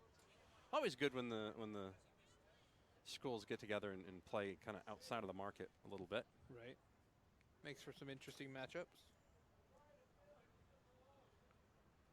So Portland gets the ball in the second half. To lead off things in the second half. And Oxford Hills needs to step up on defense and score. I mean, there's really not much else you can say. Their offense has been They've had plays available. They just haven't been able to finish them off yet. They haven't had that outside of the Bickford first down catch earlier. They haven't really had that one play. Getting ready to go live here on the radio. Welcome back. Central Maine Community College Ham and Lumber Game of the Week. Maine's Big Z 92.7. Matt Boutwell, Nick Perry with you here. It's halftime at Fitzpatrick Stadium. Portland Bulldogs lead the Oxford Hills Vikings 21-0. 3 touchdowns for the Bulldogs. Vincent Pasquale, Isaiah Batchelder, and Jake Nope are the perpetrators of the touchdowns against the Oxford Hills Vikings here as the Vikings trail 21-0 at the half. Matt Boutwell, Nick Perry with you here. Of course, the video stream is at mbr.org. Right now, if you're watching the video stream, it's basically just focused on the field because it's halftime. So I wouldn't worry about things. And I mean, you can go out and do a dance if you want. if I did, I don't. The cheerleaders actually already did their thing and left. Also find it interesting as well. The Oxford Hills Vikings didn't go into any locker rooms at halftime or anything like that. They're going to stay out taking knees right in the end zone over there, over on the far right-hand side. Yeah, I mean, obviously they got to be talking some sort of strategy because the offense just, I mean, Truman's gone back to pass. He's had a few open receivers, but he's getting hit just as he releases. So just haven't been able to make that connection other than the Bickford pass like you talked about. And, I mean, overall, you know, defense has given up 2 TDs, but their defense has carried them all year. So we'll see what they can do. See that a lot of times with defenses, though. They can hold up for so long, and then they just spend a lot of time out there. But at this level, you get a lot of guys playing on both sides of the ball anyway. So it's not like the offense being on the field keeps the defensive guys, you know, rested on the sidelines or anything like that. Right. It's not like the Baltimore Ravens and winning a Super Bowl with Trent Dilfer. Right, yeah. It's not the same sort of deal. This Portland team has been very impressive all year. They lost a lot of good players, yet they continue to play and continue to thrive. Griffin Foley has made some big plays for them. And, of course, Dylan Bolduc, as we mentioned and talked about, has made some big plays as well. The senior filling in. And, of course, Nick Archambault is the captain. He got hurt. Isaiah Batchelder has played well as well. I mean, this squad isn't super, like, insanely deep. Like, I'm not going down the roster 15 times and saying a bunch of different names. But it seems like everybody who touches the ball for Portland is a threat to do something with it or to change things up. Right. Oxford Hills this year, you saw them against Cheverus to start the year. You covered them pretty much every week this year outside of the one game down here at Fitzpatrick Stadium. It really looked like this team gelled and kind of got together throughout the season. Yeah, I mean, you know, their first game, like you said, they're a completely different team, and you know, it comes with the experience they have and the fact that they all bought into, you know, bettering their overall situation from last year. And, you know, they've done it defensively, special teams, and a few games it was offensively that they did it too. So they've done a little bit of everything. I got to tell you, there's nothing that makes me laugh more than folks staging Instagram photos here at halftime, which is pretty impressive. That's really good. That's going to be somebody's Facebook cover photo. You got folks carrying other people and everything else. It's like a photo session here at halftime. Oh, you never know what the kids are going to do nowadays, do you? You just never know. We didn't do that. Did we do that with disposable cameras back in the day? I don't think so. I don't remember that. Because they never came out anyway. Yeah, I never did. You know what I always got on the disposable camera? A thumb. There was always a thumb there. That was 24 pictures and 10 had a thumb in it. 10 had a thumb. Can this guy who looks like a thumb? Yes, exactly. That's usually what happened. 21-0 at the half. Portland leads Oxford Hills. It's the Central Maine Community College Ham and Lumber Game of the Week. It's the Oxford Federal Credit Union halftime show. We'll have more on the way from Fitzpatrick Stadium upcoming. Video stream can be found at mbr.org. We will be right back.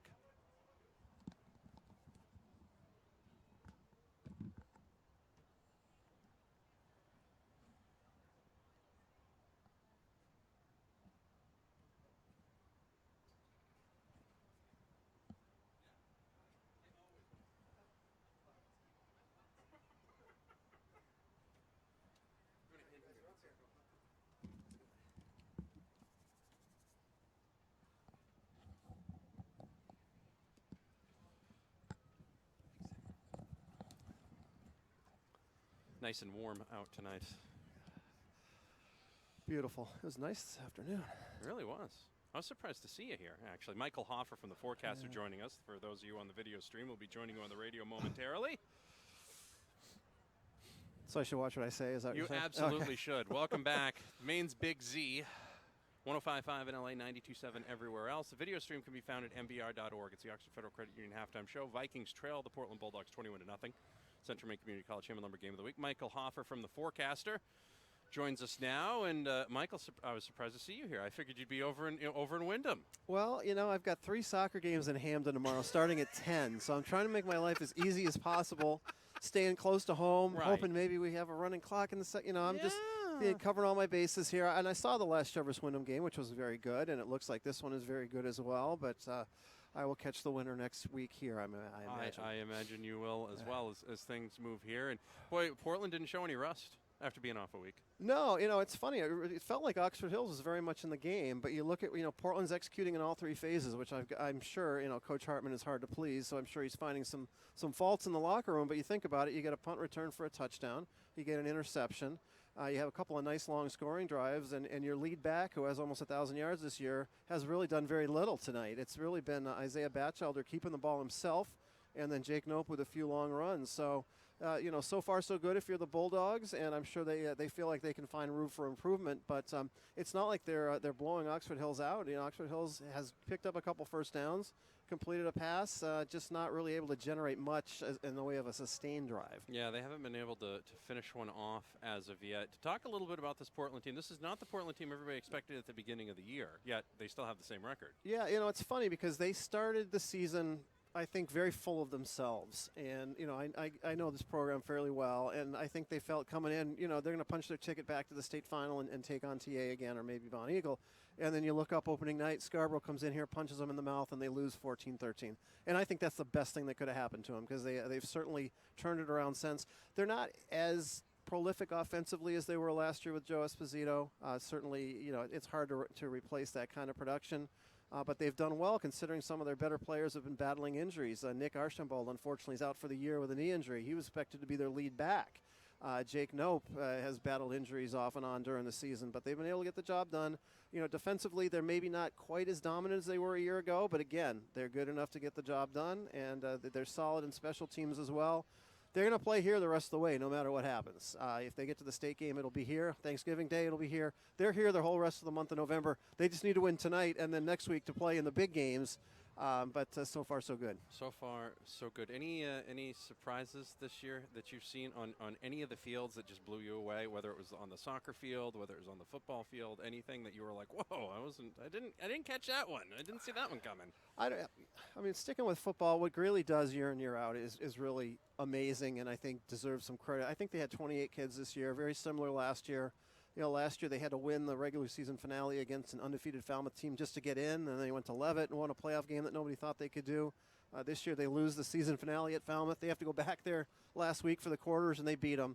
Looks like their run's going to end at Biddeford tonight, but still, I mean, just amazing job what Coach Higgins does with that team and then the small numbers there. I was very impressed with how Chevrolet rebounded after their loss to Thornton Academy. I think a lot of folks thought this was going to be a big-time down year for Chevrolet, and at the time it looked like it was. It was 65-0, and you're like, "Whoa, this isn't your older brother's Chevrolet squad." And sure enough, here they are, looking at the 3 seed and trying to get back here next week to take on Portland. Yeah, and it wasn't just 65-0. That literally, it could have been 165-0 if TA wanted to be that day. And Mike Vance, he stepped into a very difficult situation. As the saying goes, you never want to be the guy who replaces the guy, and he replaced the ultimate guy around here. And I think he's done a fantastic job. And you could see around mid-season when Chevrolet gave Portland a big-time scare, they wound up losing 35-27, but they went toe-to-toe with them. And right then, and that only been a couple weeks after the TA game, it was like, wow, this team has come light years. They throw the ball a lot more than the Chevrolet teams we're used to seeing, and they might not have the size or the big names for the most part, but they're a team that no one wants to play.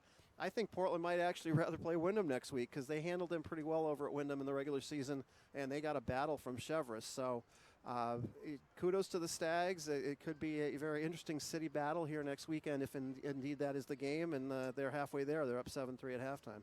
100-yard interception return for Dominic Casal. Well, those count as much as 100-yard touchdown passes. So, really and I'm sure it's probably even a little more gratifying. Yeah, it certainly is. This Portland squad is come a long way from a few years ago. Yeah. Jim Harton's did a good job with this program. No question. This is where they should be, frankly. And everything's cyclical. There were some years where Deering was up and Portland was down, and now that's kind of flip-flopped a little bit. And it's certainly best when both teams are competitive. But yeah, I mean, Portland, it didn't take him very long either. His second year, he had him in the regional final and had Chevrolet on the ropes, and they couldn't close it out. And Now they were at the state game last year, tied with Thornton in the fourth quarter. Everyone forgets about that last year, and they're itching to get back. These seniors especially, they know it's now or never, and they really want one more crack at a goal ball on this field. They still have a little work to do, though. You get to see quite a few games this year. Obviously, the big concern when this class thing happened with Northern A was the schools from up north, the Lewisons, the Edward Littles, the Oxford Hills, they're going to be able to compete with the Wyndhams, the Cheverses, and the Portlands. And it seems like slowly, inch by inch, these squads are starting to. I mean, Oxford Hills hosted a home playoff game this year. Right. Yeah, I mean, you certainly see these teams more than I do. And, Bangor's kind of an outlier this year. I've got to believe that program's going to bounce back just due to their pedigree and their numbers. I would hope that they'll be competitive at some point. But, yeah, I mean, Oxford Hills, the first game here was scoreless after the first quarter. EL gave Portland a game for a while, and Oxford Hills won at Deering. So, yeah, I think you can see the strides being made. And that's just better for the sport altogether. I mean, who knows what's going to happen with realignment going forward. But the more competition, the better. And, frankly, Portland came into the season figuring they were going to have competitive games with Scarborough, Wyndham, and Cheverus, and the other 5 would be blowouts. And more or less that's how it played out. That's not good for anybody. I mean, they haven't really been tested since the beginning of October. So you up to Hamden tomorrow? Up to Hamden, yes. Just a quick drive. Well, yeah, it's just the hour that's going to get me. I don't mind being up there and spending a few hours up there. And there's like a really good Chinese restaurant up there I like, but it's the 7 a.m. wake-up call that might be a problem. That might be a little bit of a. What schools are you covering tomorrow? You got the Yarmouth boys and girls soccer games, and then the Waynfleet girls following. So 3 of the 4 state games tomorrow up there, and then that's it for soccer, and all we have left is football for 2 weeks. And then at that point, Michael will probably write. I'm guessing somewhere in the vicinity of 15,000 words. Oh, I don't know. Well, there'll be a lot, that's for sure. You can catch more from Michael at The Forecaster. Go online to theforecaster.net. Michael Hoffer, sports editor at The Forecaster. Thank you very much, my friend. Thank you for having me. Good to see you. Good to see you. We'll have more on the way. Keep it here on the video side of things. We'll stay live on the radio side of things. We will be back in 2.5 minutes. It's the Central Maine Community College Hammond Lumber Game of the Week. We will be right back on the radio. We continue here on the video. Nick Perry will be putting his headset back on momentarily. Hey, I'm back. Yes. Always good when Mr. Hoffer can join us. Mr. Hoffer is one of the originals when it comes to game coverage and things of that nature. Nice. He actually used to do the play-by-play for us way back in the day. He used to do play-by-play, stats, and do the social media at the same time. And then go down and write a game story. Like it was. Does he have the S on his chest? I don't know. I think he does. I think he just rips that right off, and there it is. Sportsman. Yeah. He's a historian. He really likes it. 21-0 Portland with the lead over Oxford Hills here at the half. Portland will get the ball to start the second half. For Oxford Hills here, you just want to stop them on defense to start and get something going offensively. There's still time. You're only down 3 scores. As well as Portland has played, they're still only up 3 scores. So there's still plenty of time to make some things happen here in this one. Winner of this one will face Wyndham and Cheverus at the half. Wyndham trails Cheverus 7-3. That game happening over in Wyndham. Team's getting all warmed up out there. Are we back on the radio? We're not back on the radio yet. We'll be back on the radio in about a minute. Are you saving your big updates? Oh, you're going to save your score updates for the radio. I see. Well, That's I want everybody to listen. That's a good idea. To all right, that makes sense. That makes sense. Good to see you, Coach Goodman. So, Matt, if you're the coach for Oxford Hills, what did you tell the people? What did you tell your people? 1, you're only down 21-0, so let's not panic. 2, let's keep on the game plan. And 3, stay calm. You know exactly what Portland's going to do at this point, so stay disciplined and do what you got to do. Welcome back, Central Maine Community College Hammond Lumber Game of the Week. We are now on the radio side of things. Oxford Federal Credit Union halftime show wrapping up. Oxford Federal Credit Union with offices in Norway and Mexico. I want to thank them for being such a longtime sponsor here of Oxford Hills Vikings football. Oxford Hills trails Portland 21-0. Game of the week. Central Maine Community College Hammond Lumber Game of the Week. The video stream is presented by OA and can be found at mbr.org. Portland will get the ball here to start the second half. Score update, Mr. Perry. I know you were saving that for when we were on the radio as well as video. Well, Dexter is up on Orono 7-0 still. And it is early third quarter, and Winthrop has scored again, so they are up 24-0 over Dirigo. And Brewer just scored again as well, so they are up 22-20 right now over Coney, I believe. Yes, Brewer and Coney going on. So that's a back and forth battle. Looks like number 7, Vincent Pasquale, who ran back a punt return for a touchdown earlier, is going to be back deep for the Portland Bulldogs. He's back at about the 10-yard line. Dawson Stevens kicking off for the Oxford Hills Vikings. Dawson Stevens has a pretty good boot, too. Vikings going left to right across your radio dial. On your video screen, you already know that, but if you're listening on 92.7, you should know that or need to know that, so I'm going to tell you. Also, shout out to the big truck that just beeped at us over on 295.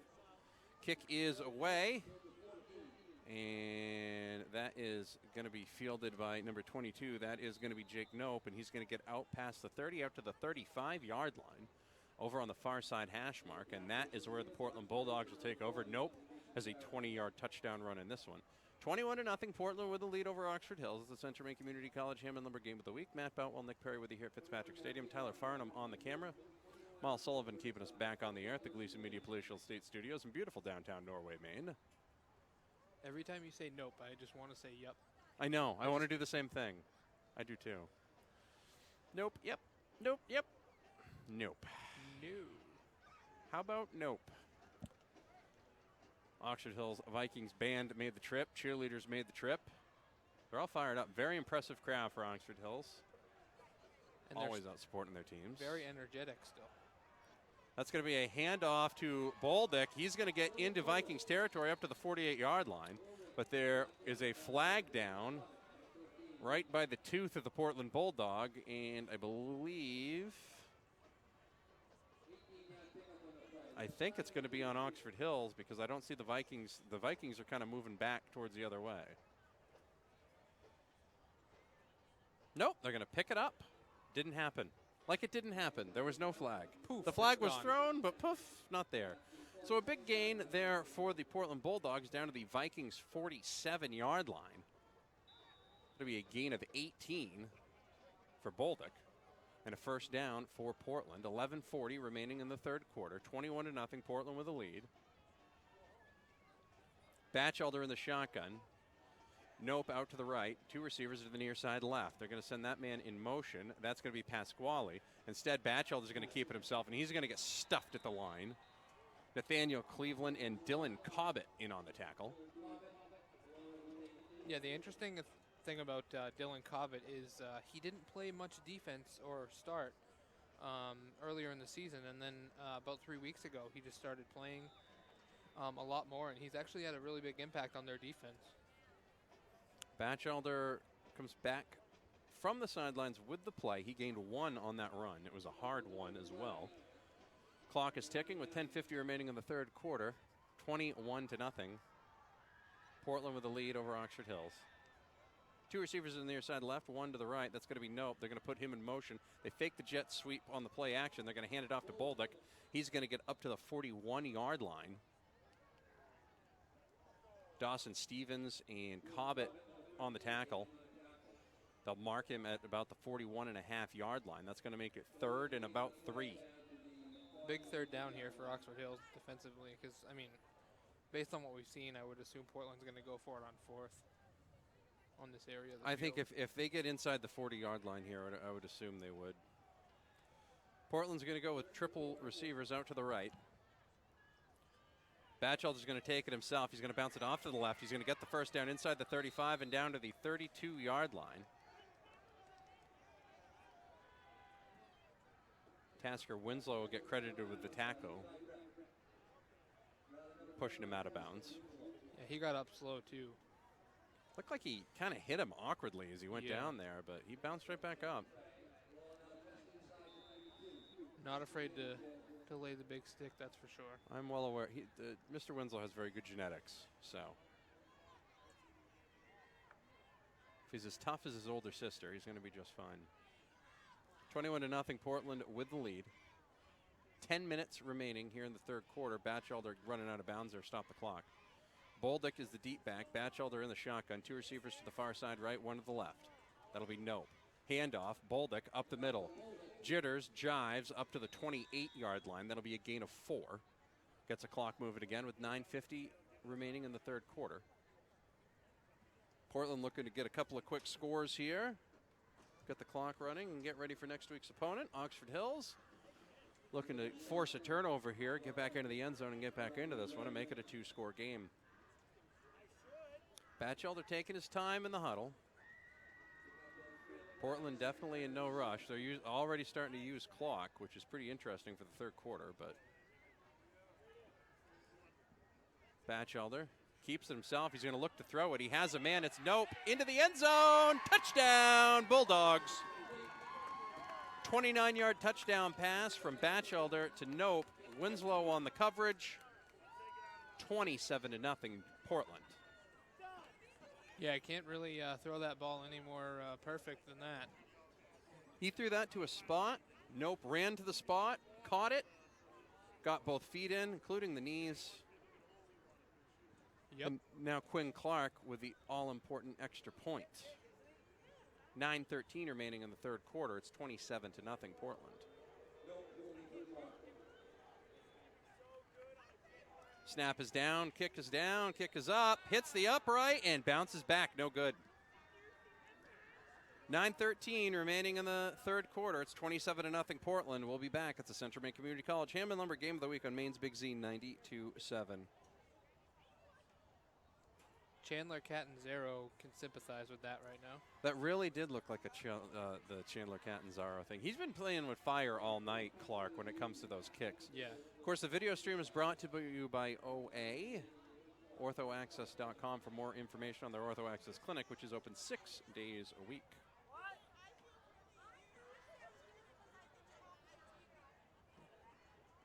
Welcome back on the radio side of things. Maine's Big Z 92.7. Audio stream, if you're looking for that, just to listen to the audio for whatever reason, that's at mbr.org, right next to the video stream, which is there as well.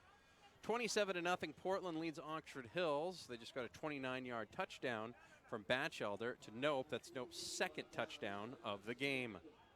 Clark will be kicking back deep. Stevens and Slicer will be back deep for the Vikings. They're each standing at the 10-yard line, opposite hash marks, of course. Clark walks back to the 35 to kick.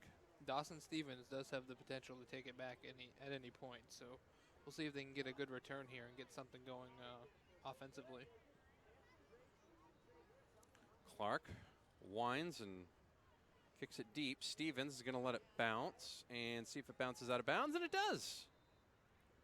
Bounces out at the 11-yard line, so Oxford Hills will take it.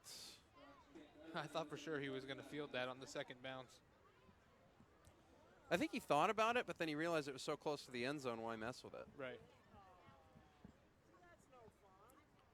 We'll see where they move the ball up to. I think they move it to the 35-yard line when it goes out of bounds. Yeah. Like that. Always have to remember, because I think in the NFL now when that happens, it goes to the 40 or something. So. Yeah, the NFL, the whole kickoff thing is a little weird in the NFL. It's a whole thing. Oxford Hills coming out and looks like they're in the air raid offense here. Truman. 2 receivers to the right, 1 to the left. Truman is going to take it himself out of the shotgun up to the 39-yard line. Gain of 4, 2nd and 6. For those who aren't familiar with the Oxford Hills offense, Connor Truman does have the potential to take it to the house with his legs. I've seen it a couple of times this year. Not something that he does often, but when he does, he's always a threat. So Ethan Burgoyne was in the backfield with him as well. Oh, hey, Winslow scored again, 24-7 over Madison. Burgoyne to the near side right. Pass to Stevens is incomplete. They tried to run a little screen pass there, but Bolduc was applying quite a bit of pressure to Mr. Truman, along with number 31, Franco Lindos. Stops the clock with 8:31 remaining in the third quarter. I mean, Portland's been able to get quite a bit of pressure on Truman every time he's, stepped back to pass, so.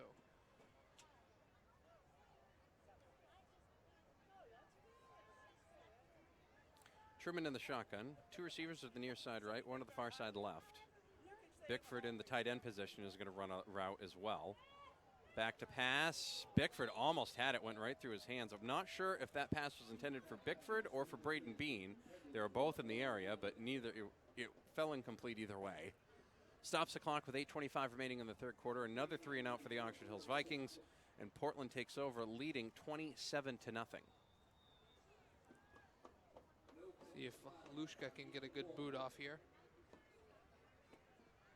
Luke's a very good punter, also a very good baseball player as well. And you're going to have a block in the back on Bolduc there, so everything that happens on this run back by Pasquale is going to be for naught. Flag is down back at the 32-yard line. Bolduc was pleading his case, but the official was having absolutely none of it. That'll move Portland back inside the 30-yard line. 8:14 remaining in the third quarter. They lead 27-0 over Oxford Hills. It's hard to plead your case there when the official is like legitimately 2 feet from you. It's like shoplifting baseball cards. I watched you put them in your pocket. No, I didn't. No, you did. I just watched you do it. Like, they're going to move that all the way back to the 21-yard line. I can't say that I've ever tried to shoplift baseball cards. No, I mean, I was just trying to think of something right off the top of your head, you know?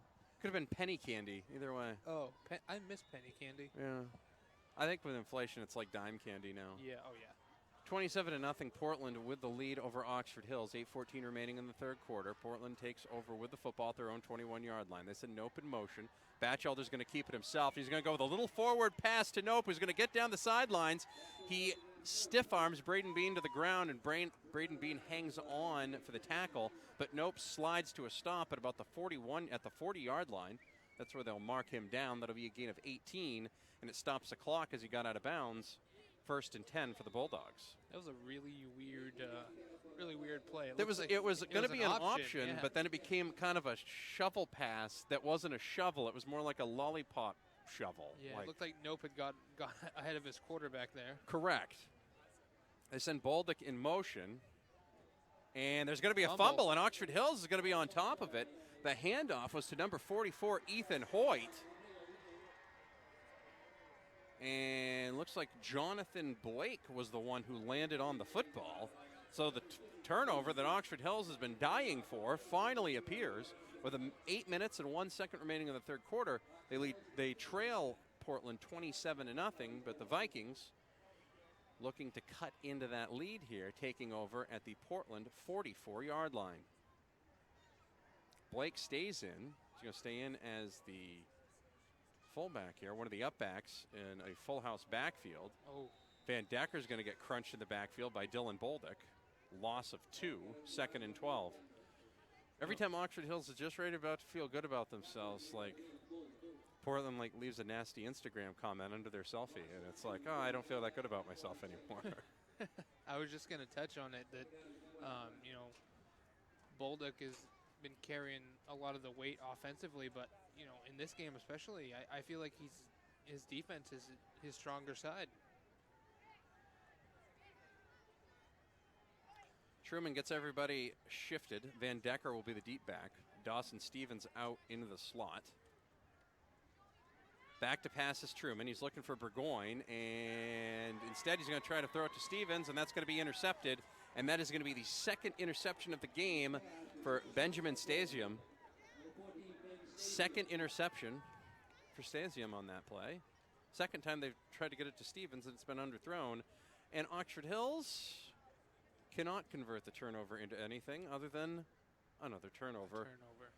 And the Portland Bulldogs take over at their own 33-yard line. 7:11 remaining in the third quarter. It's 27-0.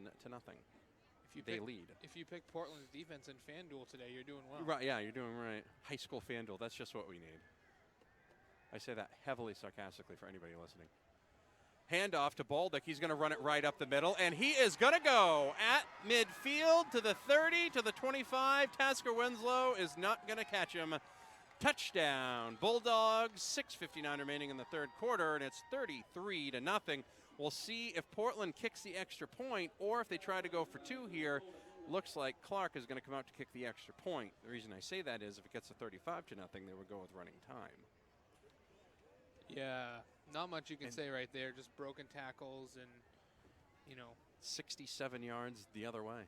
Portland just showing their dominance right now. I think the Oxford Hills Vikings defense was pretty tired at that point. Yeah, I mean, they've been out there a while. I mean, the offense has gone 3 and out quite a few times.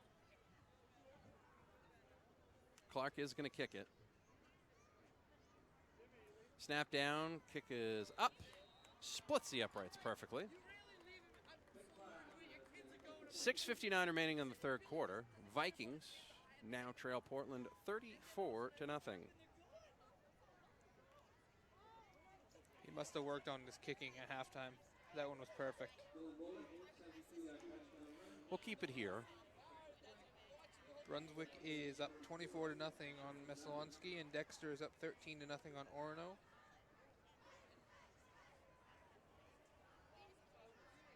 Madison scored, so it's Winslow 24, Madison 13.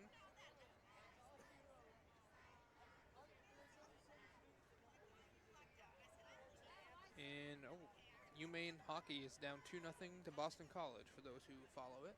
All right. Thank you, Mr. Scoreboard. I'm the score guy. You're the score guy. Oh, another one. Cape Elizabeth is up 36-7. On Spruce Mountain? Yes, sir. Cape Elizabeth is the real deal. Pretty good football team. The Capers. What is the Capers? Caper? I don't know. The Great Muppet Caper? I don't know. It's like an adventure. Oh. I thought it was I like think in this case, ship they or live in something. Cape Elizabeth, so, they're caping. So would it be a tourist, maybe? Possibly. I'm not sure. Kick is away. Slicer will field it up to the 25, and it looks like they'll mark him out at the 27-yard line. 6:55 remaining in the third quarter. Portland leads Oxford Hills 34-0. Reminder, tomorrow we'll have Lisbon and Oak Hill for you on Maine's Big Z. That'll be a noon pregame. Dave Wing, Mike Haley will have the call for you there. Other than the first kickoff of the game, they haven't kicked it to Dawson Stevens at all.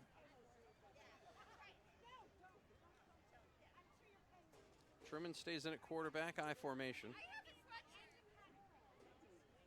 Looks like Stevens is... Actually, that's Van Decker. No, that is Stevens, yeah. I should have trusted my first judgment. He runs it up past the 30, out to the 33-yard line.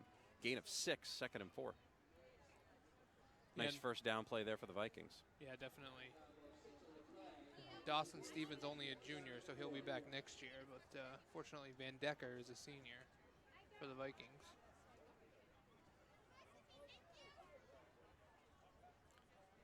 And that ball's on the ground. There was a miscommunication there between Truman and Van Decker, and Portland's going to land on the football at the 30-yard line with 6:20 remaining in the third quarter. And Portland is looking to put the nail in the coffin here, up 34-0 with 6:20 remaining in the third quarter. They take over now on the Vikings' 30-yard line. Third Viking turnover of the day. That was one of the key points at the beginning, was to try to avoid those as well. So not a good day for the Vikings, that's for sure. Definitely not how you want to see your season end. They did have, when you look back at the annals, they won a home playoff game. They got to beat their rival, Edward Little, at home and kind of make up for that earlier loss earlier in the year. So still plenty of time in this one, though, but we'll see what happens. Batchelder back to pass. He has a wide open man inside the 15-yard line, inside the 5. Touchdown, Portland. That was number 31, Franco Lindos. 30-yard touchdown pass. That play action was absolutely perfect. And it is 40-0. Portland with a lead, 6:12 remaining in the third quarter. And some fans starting to head for the exits. Yeah, I don't even know how to explain what happened there, because that play action was so good. It froze everybody. I think everybody was expecting Portland to run the clock, and Batchelder got that play action, and he held it for a second. You had to wait. We were able to see it, obviously, but I can't imagine the linebackers or defensive backs with anything going on there. A lot of times it's those passes where you have to wait for it to come to you that people end up dropping. Clark's kick is good. It is 41-0. Portland with the lead over Oxford Hills. Now that means we're going to go into running time. That still takes effect in playoffs? I believe it does in the second half. I think that will start right after the kickoff, actually. Of course, the way running time works is if the ball's incomplete, if somebody goes out of bounds, the clock will continue to run. The clock will stop for measurements on first downs and will stop when time is called and on scores. And if at any point Oxford Hills gets it back within 35 points, the clock will stop running and we'll go back to normal time. 6:12 remaining in the third quarter. Portland leads the Vikings 41 to nothing. It's the Central Maine Community College Hammond Lumber game of the week. The guy in Bangor told me to remember it as TIP, T-I-P, timeouts, injuries, and possession changes for the only time the running clock stops. So he gave you a tip there. He did. I guess you could say. Kick is away. Stevens will field it at the 16-yard line. Out to the 25. Bounces out to the left, out past the 30. Keeps his balance, out past the 35, out past the 36 to the 38-yard line. He goes out of bounds on the Oxford Hill sidelines. Pretty decent run back there by Stevens.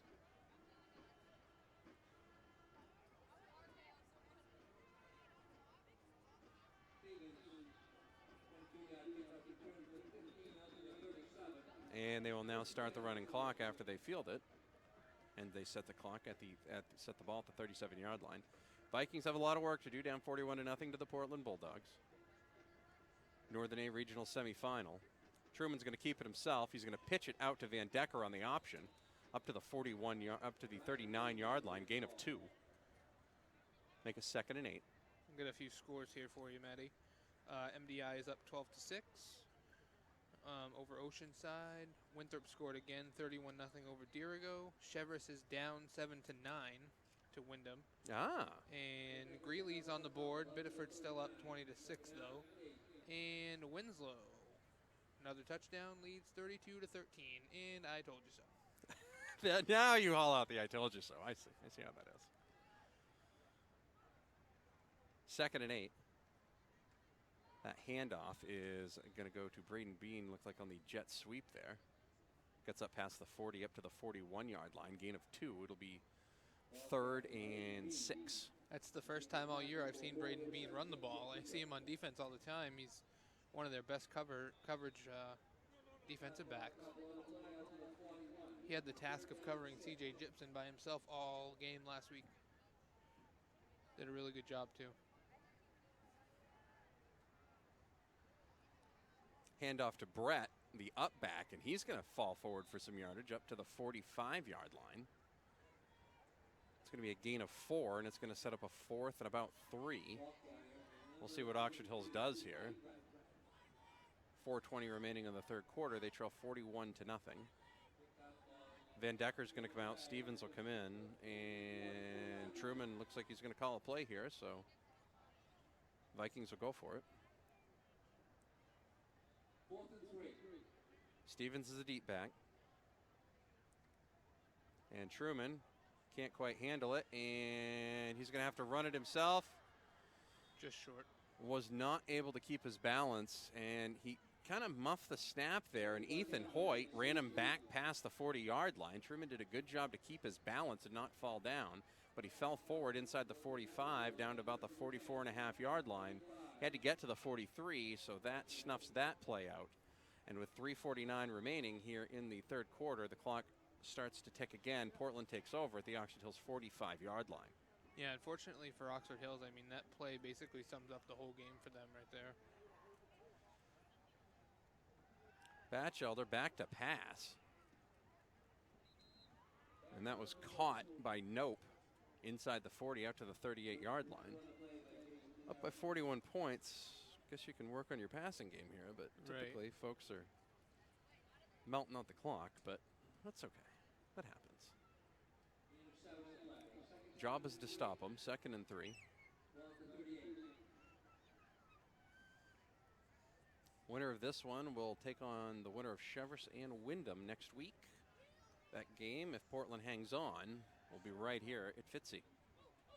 Batchelder back to pass again, finds a man. That's going to be complete inside the 30 down to the 25-yard line. That was complete to number 32, Terrian Moss. Got to see a cool mixtape of Terrian Moss highlights actually this week. He had a basketball tournament that he played in last week. He's a very good athlete, one of the best basketball players in the state of Maine. Yeah, I saw that too, actually. Getting some run here in the football side of things. There's a flag down? Looks like it was a late flag, and Oxford Hills is walking closer to the end zone, so I assume it's going to be on them and be 15 yards, and it was. Dexter 13, Orono 6, so Orono scored. And Brewer is 28 to 20 right now. Over Coney. Yep.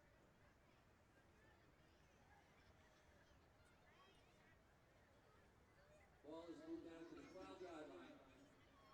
First and 10, Portland. 52-yard pass from Madison. Winslow's still up 32 to 21. If they lose that, just so you know, you're never going to live that down. Bolduc gets it on the handoff and the carry inside the 10 down to the 9. You'll be forever known as the Jinx. I'll be the Bartman. Forever known. Yeah. The Bartman. Yeah, you're going to be the Well, no, Bartman's not the Bartman anymore. He's fine. He's free and clear. Cubs win. He's all set. Were you rooting for the Cubs? No. I was rooting for the Yankees. They didn't make the playoffs, so I gave up. Batchelder, under center. He's going to keep it himself, bounces it off to the left side. And he's going to get stopped inside the 5 to the 3. Tried to keep his balance to hop into the end zone and couldn't do it. Truman was the one, I think, who finally will get credit with the tackle as he pushed him out of bounds. Clock stopped with 1:59 remaining in the third quarter, but officials reminding them that, no, we don't. You just keep it rolling, guys. That's all you do. Right. I would have to say that the Portland staff here wins for coolest golf cart that I've seen this year. It is a pretty good one. It's pretty sharp. That thing looks like it could go some places as well. Yeah, absolutely. Batchelder hands it off to Bolduc, and a Darian Ray wraps him up at the 3-yard line. That'll make it 4th and 1. Portland has to get to the Oxford Hills 2 for a first down. So Ball's at the 3. So they can get a first down without They scoring. can get the first down without scoring. We're approaching 1 minute remaining here in the third quarter. Each team has all 3 timeouts left. Third quarter, ball's on the 3, third down. 3rd and 1 for the Bulldogs. Batchelder under center is going to keep it himself, and he will get enough for the first down.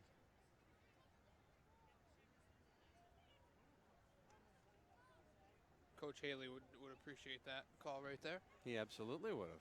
He's probably telling him to do it again. Gets inside the 2. That'll be 1st and goal for Portland. They lead 41-0 over Oxford Hills. They led 21-0 at the half.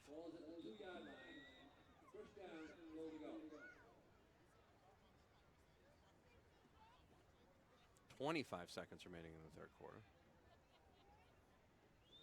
See how long Portland hangs on to this one before the back judge starts to raise the hands. I formation.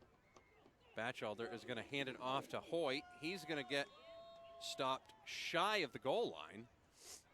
Oh, I thought he got in. Thought he did too, but the line judge there said no. Looked like he got stopped at about the half-yard line. That will end the third quarter. Fourth quarter about to get underway. Center Maine Community College Hammond Lumber Game of the Week. Portland leads Oxford Hills 41-0. Be right back on Maine's Big Z. We'll keep it here on the video side of things at mbr.org.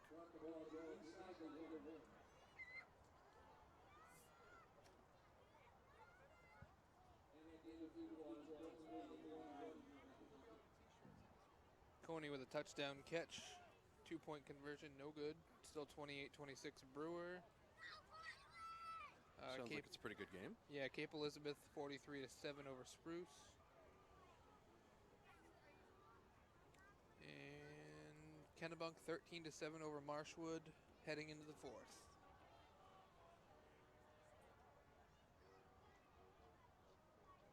We're in the Mechanic Savings Bank broadcast booth. The video stream is presented by OA. The Ortho Access Clinic is open 6 days a week. Find out more information at orthoaccess.com.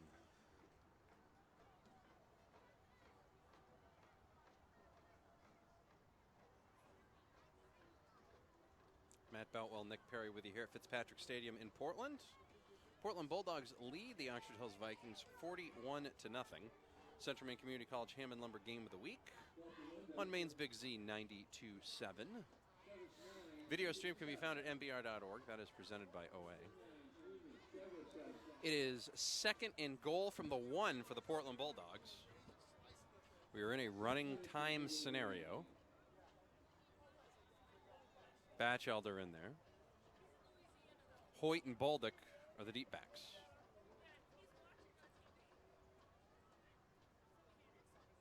Batchelder is going to hand it on the counter. That's going to go to Nope, and they're going to give him the touchdown. Looked like he got stopped at the 1, but he managed to sneak the ball over the end line. Nice attempted tackle there by Jason Parody, but not enough. Nope with his 3rd touchdown of the game. Yep. Portland leads 47-0. That was the same counter play that they scored on that 60-yard touchdown earlier in the game. Nope, holding to Clark. Clark will wait for Nope's hold.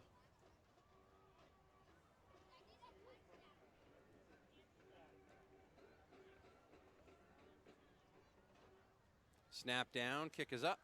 Kick is good, just inside the left upright. And it is 48-0. Portland with the lead over Oxford Hills. And I'm not really sure if the clock's still supposed to be running, but it is, so just wink and nod. Fake it till you make it, Maddie. That's how. I was at a game last year where they actually started the clock. Somebody got down early in the second half, or in the first half. And you're not supposed to start the running clock till the second half. Well, they actually started it in the second quarter last year. That was frowned upon. I imagine. That was frowned upon. Nobody's surprised. Brunswick is up 30-0.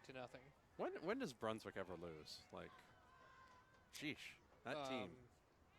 Every game this year, Nick, I swear to you, every game that I've been at this year, Brunswick has this big matchup. Whoever they're playing, well, they're going to face this team and watch out. They're going to face this team and watch out. Every week, they're up by like 20 at least at the half. And you're like, oh, okay, another big matchup for them. They're really Brewer was supposed to be their big competition, and they ended up winning by like 24 or 30. Right.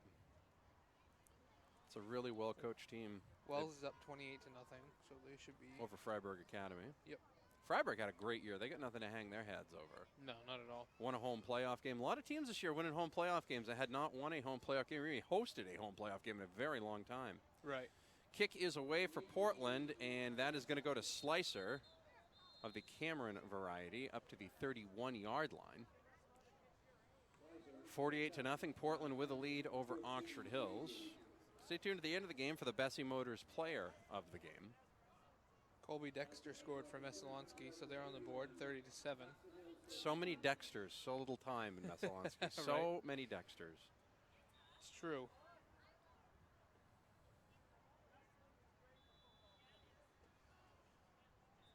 So going forward, let's see here. Let's check out.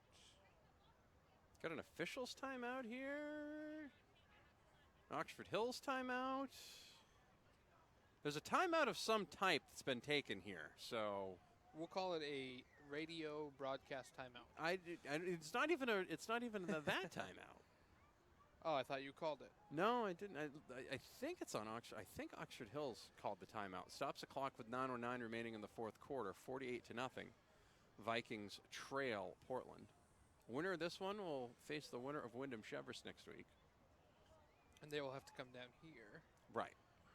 So basically, Portland's looking to run the table on their home field. As Michael Hoffer said, that as long as Portland keeps playing, they're always playing at home. They're either playing, they'll play here next week. If they win there, they'll play here for the state championships. And then on Thanksgiving Day, they have the annual Turkey Day Showdown with Deering, and that will also be right here. Right here in Portland, Maine. right here in Fitzpatrick.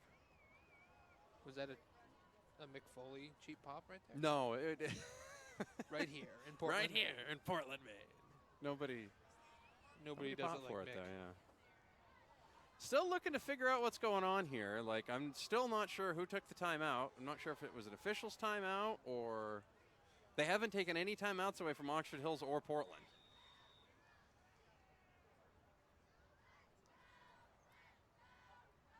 Truman out of the I formation is going to do play action pass. He's going to throw complete to Bickford. Caught at the 50, to the 40, to the 35, down to the 30, inside the 30, down to the 26-yard line. Huge play for the Oxford Hills Vikings. Huge play there, and their best play of the night, that's for sure. Yeah, absolutely. It's got to feel good for both, the whole offense and the whole team, really. They had that play open earlier, but when they ran it, Bickford was on the left side, and they rolled Truman out to the left side. Of course, Truman throws with the right hand, so he wasn't able to pop that one in. That was when it was 7-0 Portland. This case, they rolled it out to the same side, and Bickford busted open, broke free inside the 30. Pitch is going to go to Stevens, and he's going to gain all sorts of running room inside the 15 down to the 14, but a flag is down. Through by the side judge, so I'm going to go ahead and assume it is a holding penalty. He threw it early.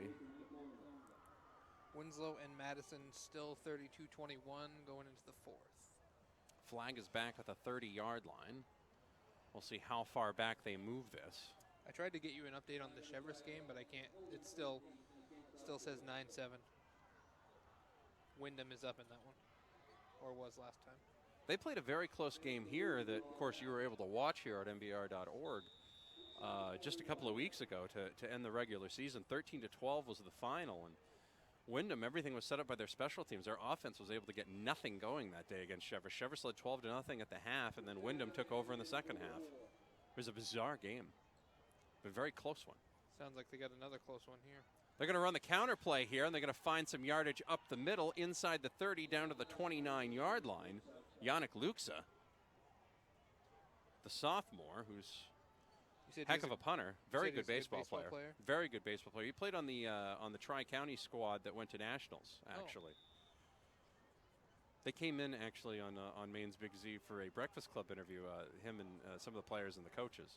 They told the story about shirtless batting practice because another team was actually watching them play and was counting down, like, what their number was.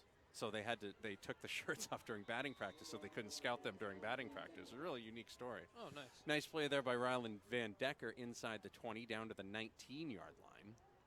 Winthrop it's going to make it 2nd and 2. Sorry, the Winthrop is now up 38-8 on Dirigo. Jim Hersum's Dirigo squad undermanned most of the year. Looks like they're going to fall on the road to the number 1 seed Winthrop Monmouth. They'll play the winner of Oak Hill Lisbon. That game is tomorrow. You can listen to that on Maine's Big Z noon pregame. Hand off to the deep back, and that is going to be trouble for Portland, and a touchdown for the Oxford Hills Vikings. Emerson Brown. Lake and Palmer not available. Touchdown, Oxford Hills. 6:30 remaining in the fourth quarter, 48-6. And you would have thought that the Vikings just tied this thing up the way the band and the crowd is going at it. Vikings fan base has not gone anywhere. No, and I mean, as disappointing of a game as it's been for their side, I mean, for them to get in the end zone is definitely a boost for them morally. Stevens in to kick the extra point. Hold is down, kick is up, kick is good. 48-7, the Oxford Hills Vikings trail the Portland Bulldogs. 5:50 and the clock still ticking here in the fourth quarter as we are in the running time category. Again, that kick was good, even though the scoreboard says 48-6. It is 48-7. And Coney has scored 14 unanswered points and now leads Brewer 34-28. Late in the third. So nobody's playing defense in Brewer tonight. No playoff defense this evening. No, there'll be none of that.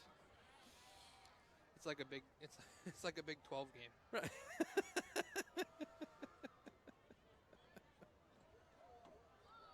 And then Wyndham and Chevrolet is like the SEC. It's 9-7. Always amazing how that works.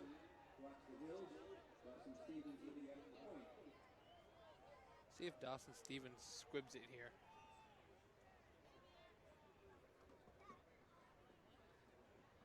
These officials have stopped the clock and the time multiple times here in the midway through the third quarter. I'm not sure if there was a cannon that went off over in the Viking sidelines, I but was there's just a nice. wondering what was going on over Yeah.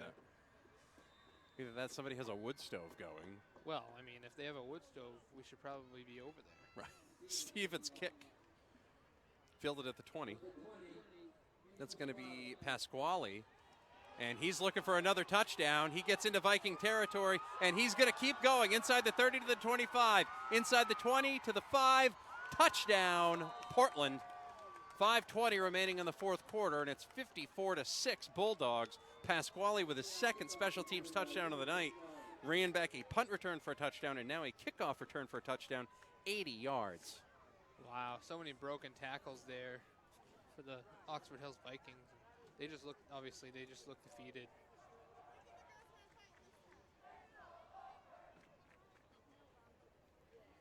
The Portland student section is telling Oxford Hills that it's all over. Yes. I'm not sure where they've been for the last 20 minutes, but nonetheless. They feel confident in saying yes, that now. Yes. That's actually the first thing I've heard from that student section. Yeah, all me night. too. They've not been that Me too. loud. They're probably frozen, so Should we- I totally understand. That's Should we chant at them, we can't hear you? Yeah, no, you don't want to do that. Kick is up and good. 55-6. Portland with the lead. Ooh, Orono and Dexter. Orono leads Dexter 15-3. For 15-13, I'm sorry. 15-13. Yes, sir. MDI still up 12-6 with 3:57 to go. Really? Yep. It's always weird that the games that have all this early scoring and then bang, it grinds to a halt. Dutil for Coney has 4 touchdowns. Apparently, they said that score was not that the extra point would never get added to the board, but I'm pretty sure it was good. Looked like it was right down the middle for me. Nobody's updated the Chevrolet page. So Coney just scored again, 34-28 late in the third quarter. BC out shooting the University of Black Bears 29-14. They lead 5-1.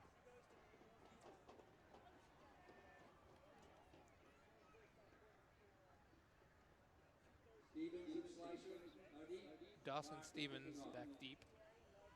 Dawson Stevens, Cam Slicer back deep. Little wacky squib kick. And was not fielded right by Oxford Hills. That was a wackily bouncing ball. And sure enough, to add insult to injury, Portland's Cam Clifford jumps on it. It's a live ball, and it's Portland football at the Oxford Hills 34-yard line. 4 minutes and the clock ticking here in the third quarter. It's 55-7, Portland with a lead.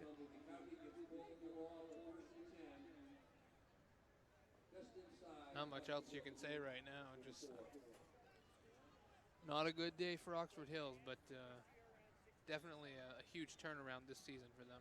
Nothing to hang their hat on. They had a tough year last year. They were in every single game last year, and just happened to find ways to lose. Kind of found them. They didn't find ways to lose last year, and this year looked like they really bounced through it. Of course, they had that heartbreaking loss to Edward Little on the final play of the year, on the final play of the game, 32-28. And they bounced back from that one, made the playoffs, had a home playoff game. First time since 2000 there was a home playoff game for Oxford Hills, and they'd won it since, heck, I was in high school. And the snap is mishandled by Griffin Buckley, the freshman quarterback for Portland, who was in the ball game. 3 minutes and the clock ticking in the fourth quarter. It's 55-6. I guess I'll go with 55-6, but I swore that extra point was good. They did put they put the arms up that it was good, right? Yeah. On the 50. Okay. I mean, if I have to go back to the old replay. We can go. Should we call the replay crew in New York? Should check out the replay officials. Where's just Mike to see what's Mike Carey? happening. We need Mike Carey. Yeah, I mean, realistically, Oxford Hills was one play away from ending the season 5-3. But I mean, this Portland team is the real deal, and they just ran into a buzzsaw today. And I mean, Portland made it to the state championship last year, and it looks like they're headed back that way this year. So Fumble, as it looked like Buckley wasn't able to hang on to it. And Darian Ray and the gang fell on the ball, so a turnover there for Portland. I think they're probably all right with it, though. Oxford Hills will take over at their own 42-yard line. With 2:10 remaining in the fourth quarter, they trail 55-6. Stay tuned at the end of the game for the Bessie Motors player of the game. You know what that play just reminded me of? He looked like he just wanted to give the ball to someone. Remember in the Little Giants when the guy has the ball and he's scared of it and he's looking for someone to give it to? That's what that reminded me of. That's kind of what it looked like. I don't think he was scared. I think he was just, there was some confusion there. Yeah, but he was like, someone take this. Yeah, I don't want it. Someone want to grab this? Nope. Guess not. That was a good movie. It's going to be a handoff to Spencer Hurd, and he's going to get down the sidelines, out of bounds at the Portland 40-yard line. Gain of 18 yards for Hurd. Colton Carson is in a quarterback, too. I was just about to say that, young Mr. Carson. Coach spoke really highly of him at the beginning of the season. Definitely excited about the future at the quarterback spot going forward. He's a sophomore, and the way things work for Oxford Hills, typically, they like to get their quarterbacks in as juniors and run them for 2 years. So Carson will have a year in the system, and 6'4", 190-pound sophomore. Always nice to have a quarterback who can see over the line. Right. He's going to drop back to pass under pressure, and he's going to run it himself. He gets through the line inside the 40. He bounces back out to the left inside the 35, and he's going to get spun down to the 32-yard line. Gain of 8, 50 seconds remaining in the fourth quarter. Oxford Hills looking to hurry it up and try to get one more in, and Carson's getting some solid playing experience here at Fitzpatrick Stadium. The future is bright for Oxford Hills next year as well. 30 seconds remaining in the fourth quarter.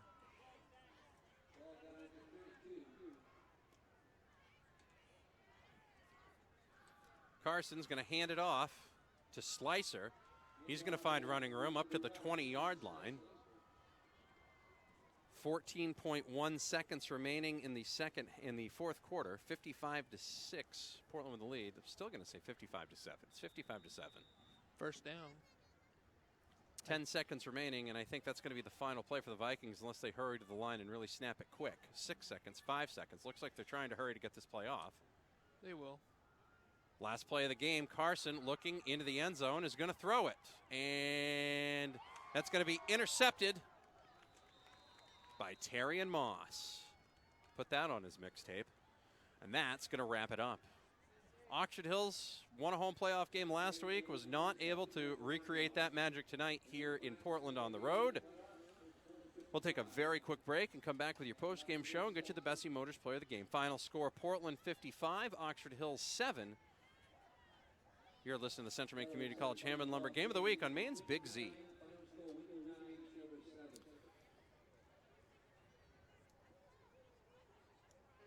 Again, I want to thank all our fine sponsors on the video side of things. OA is our video sponsor. Find them online at orthoaccess.com. We're in the Mechanic Savings Bank broadcast booth. Find them online at mechanicsavingsbank.com.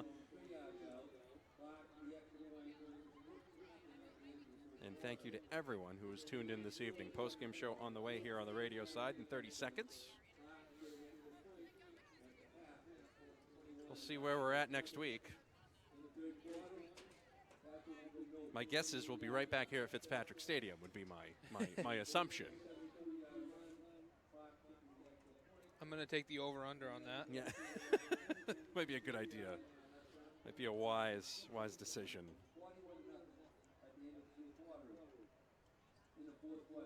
And welcome back. Central Maine Community College Hammond Lumber Game of the Week. The video stream at mbr.org is presented by OA. Final score, Portland 55, Oxford Hills 7. Bessie Motors player of the game. I'm going to give it to Connor Bickford, the senior. Had a very good game out of the tight end spot. Probably had the best play of the game while each team still had their first teamers on the field. And going to be sad to see that young man leave. I wish he still had another year of eligibility. He's a man-child. Absolutely. He'll do very well at whatever he does. And I also want to congratulate the seniors on a tremendous year. John Bowen, Ryland Van Decker, Connor Truman, Ethan Burgoyne, Spencer Hurd, Caden White, Derek Salisbury, Jacob Striegel, Brad Wilkie, John Blake, William Mazzarigo, Nathaniel Cleveland, Anthony Whitman, Nathan Hilton, and Adarian Ray, along with Connor Bickford, seniors. They will not be back next year. Best of luck, gentlemen, in your future endeavors. Levi Brett as well. He's Levi listed Brett. as a junior, but he is a senior. He really is a senior. Yeah. Must be an overachiever. Again, your final score, Portland 55, Oxford Hill 7. Best Motors player of the game is Connor Bickford. Mr. Perry, thank you very much. Thank you for having me. We'll have more coming up in the next couple of weeks. Of course, you can stay tuned to the schedules, all online at mbr.org. We'll be back at it tomorrow for high school football. Oak Hill, Lisbon, big Class D battle there. That'll be a noon pregame on 105.5 AM 1240. You can listen online at meansbigz.com. For Miles Sullivan, back at the Gleason Media Palatial Estate Studios. For Tyler Farnham on the camera, and for Nick Perry here at Fitzpatrick Stadium, I'm Matty Boutwell. Again, your final score, Oxford Hills falls to Portland by a final of 55-7, no matter what the scoreboard says. Catch you next time here on the Game of the Week.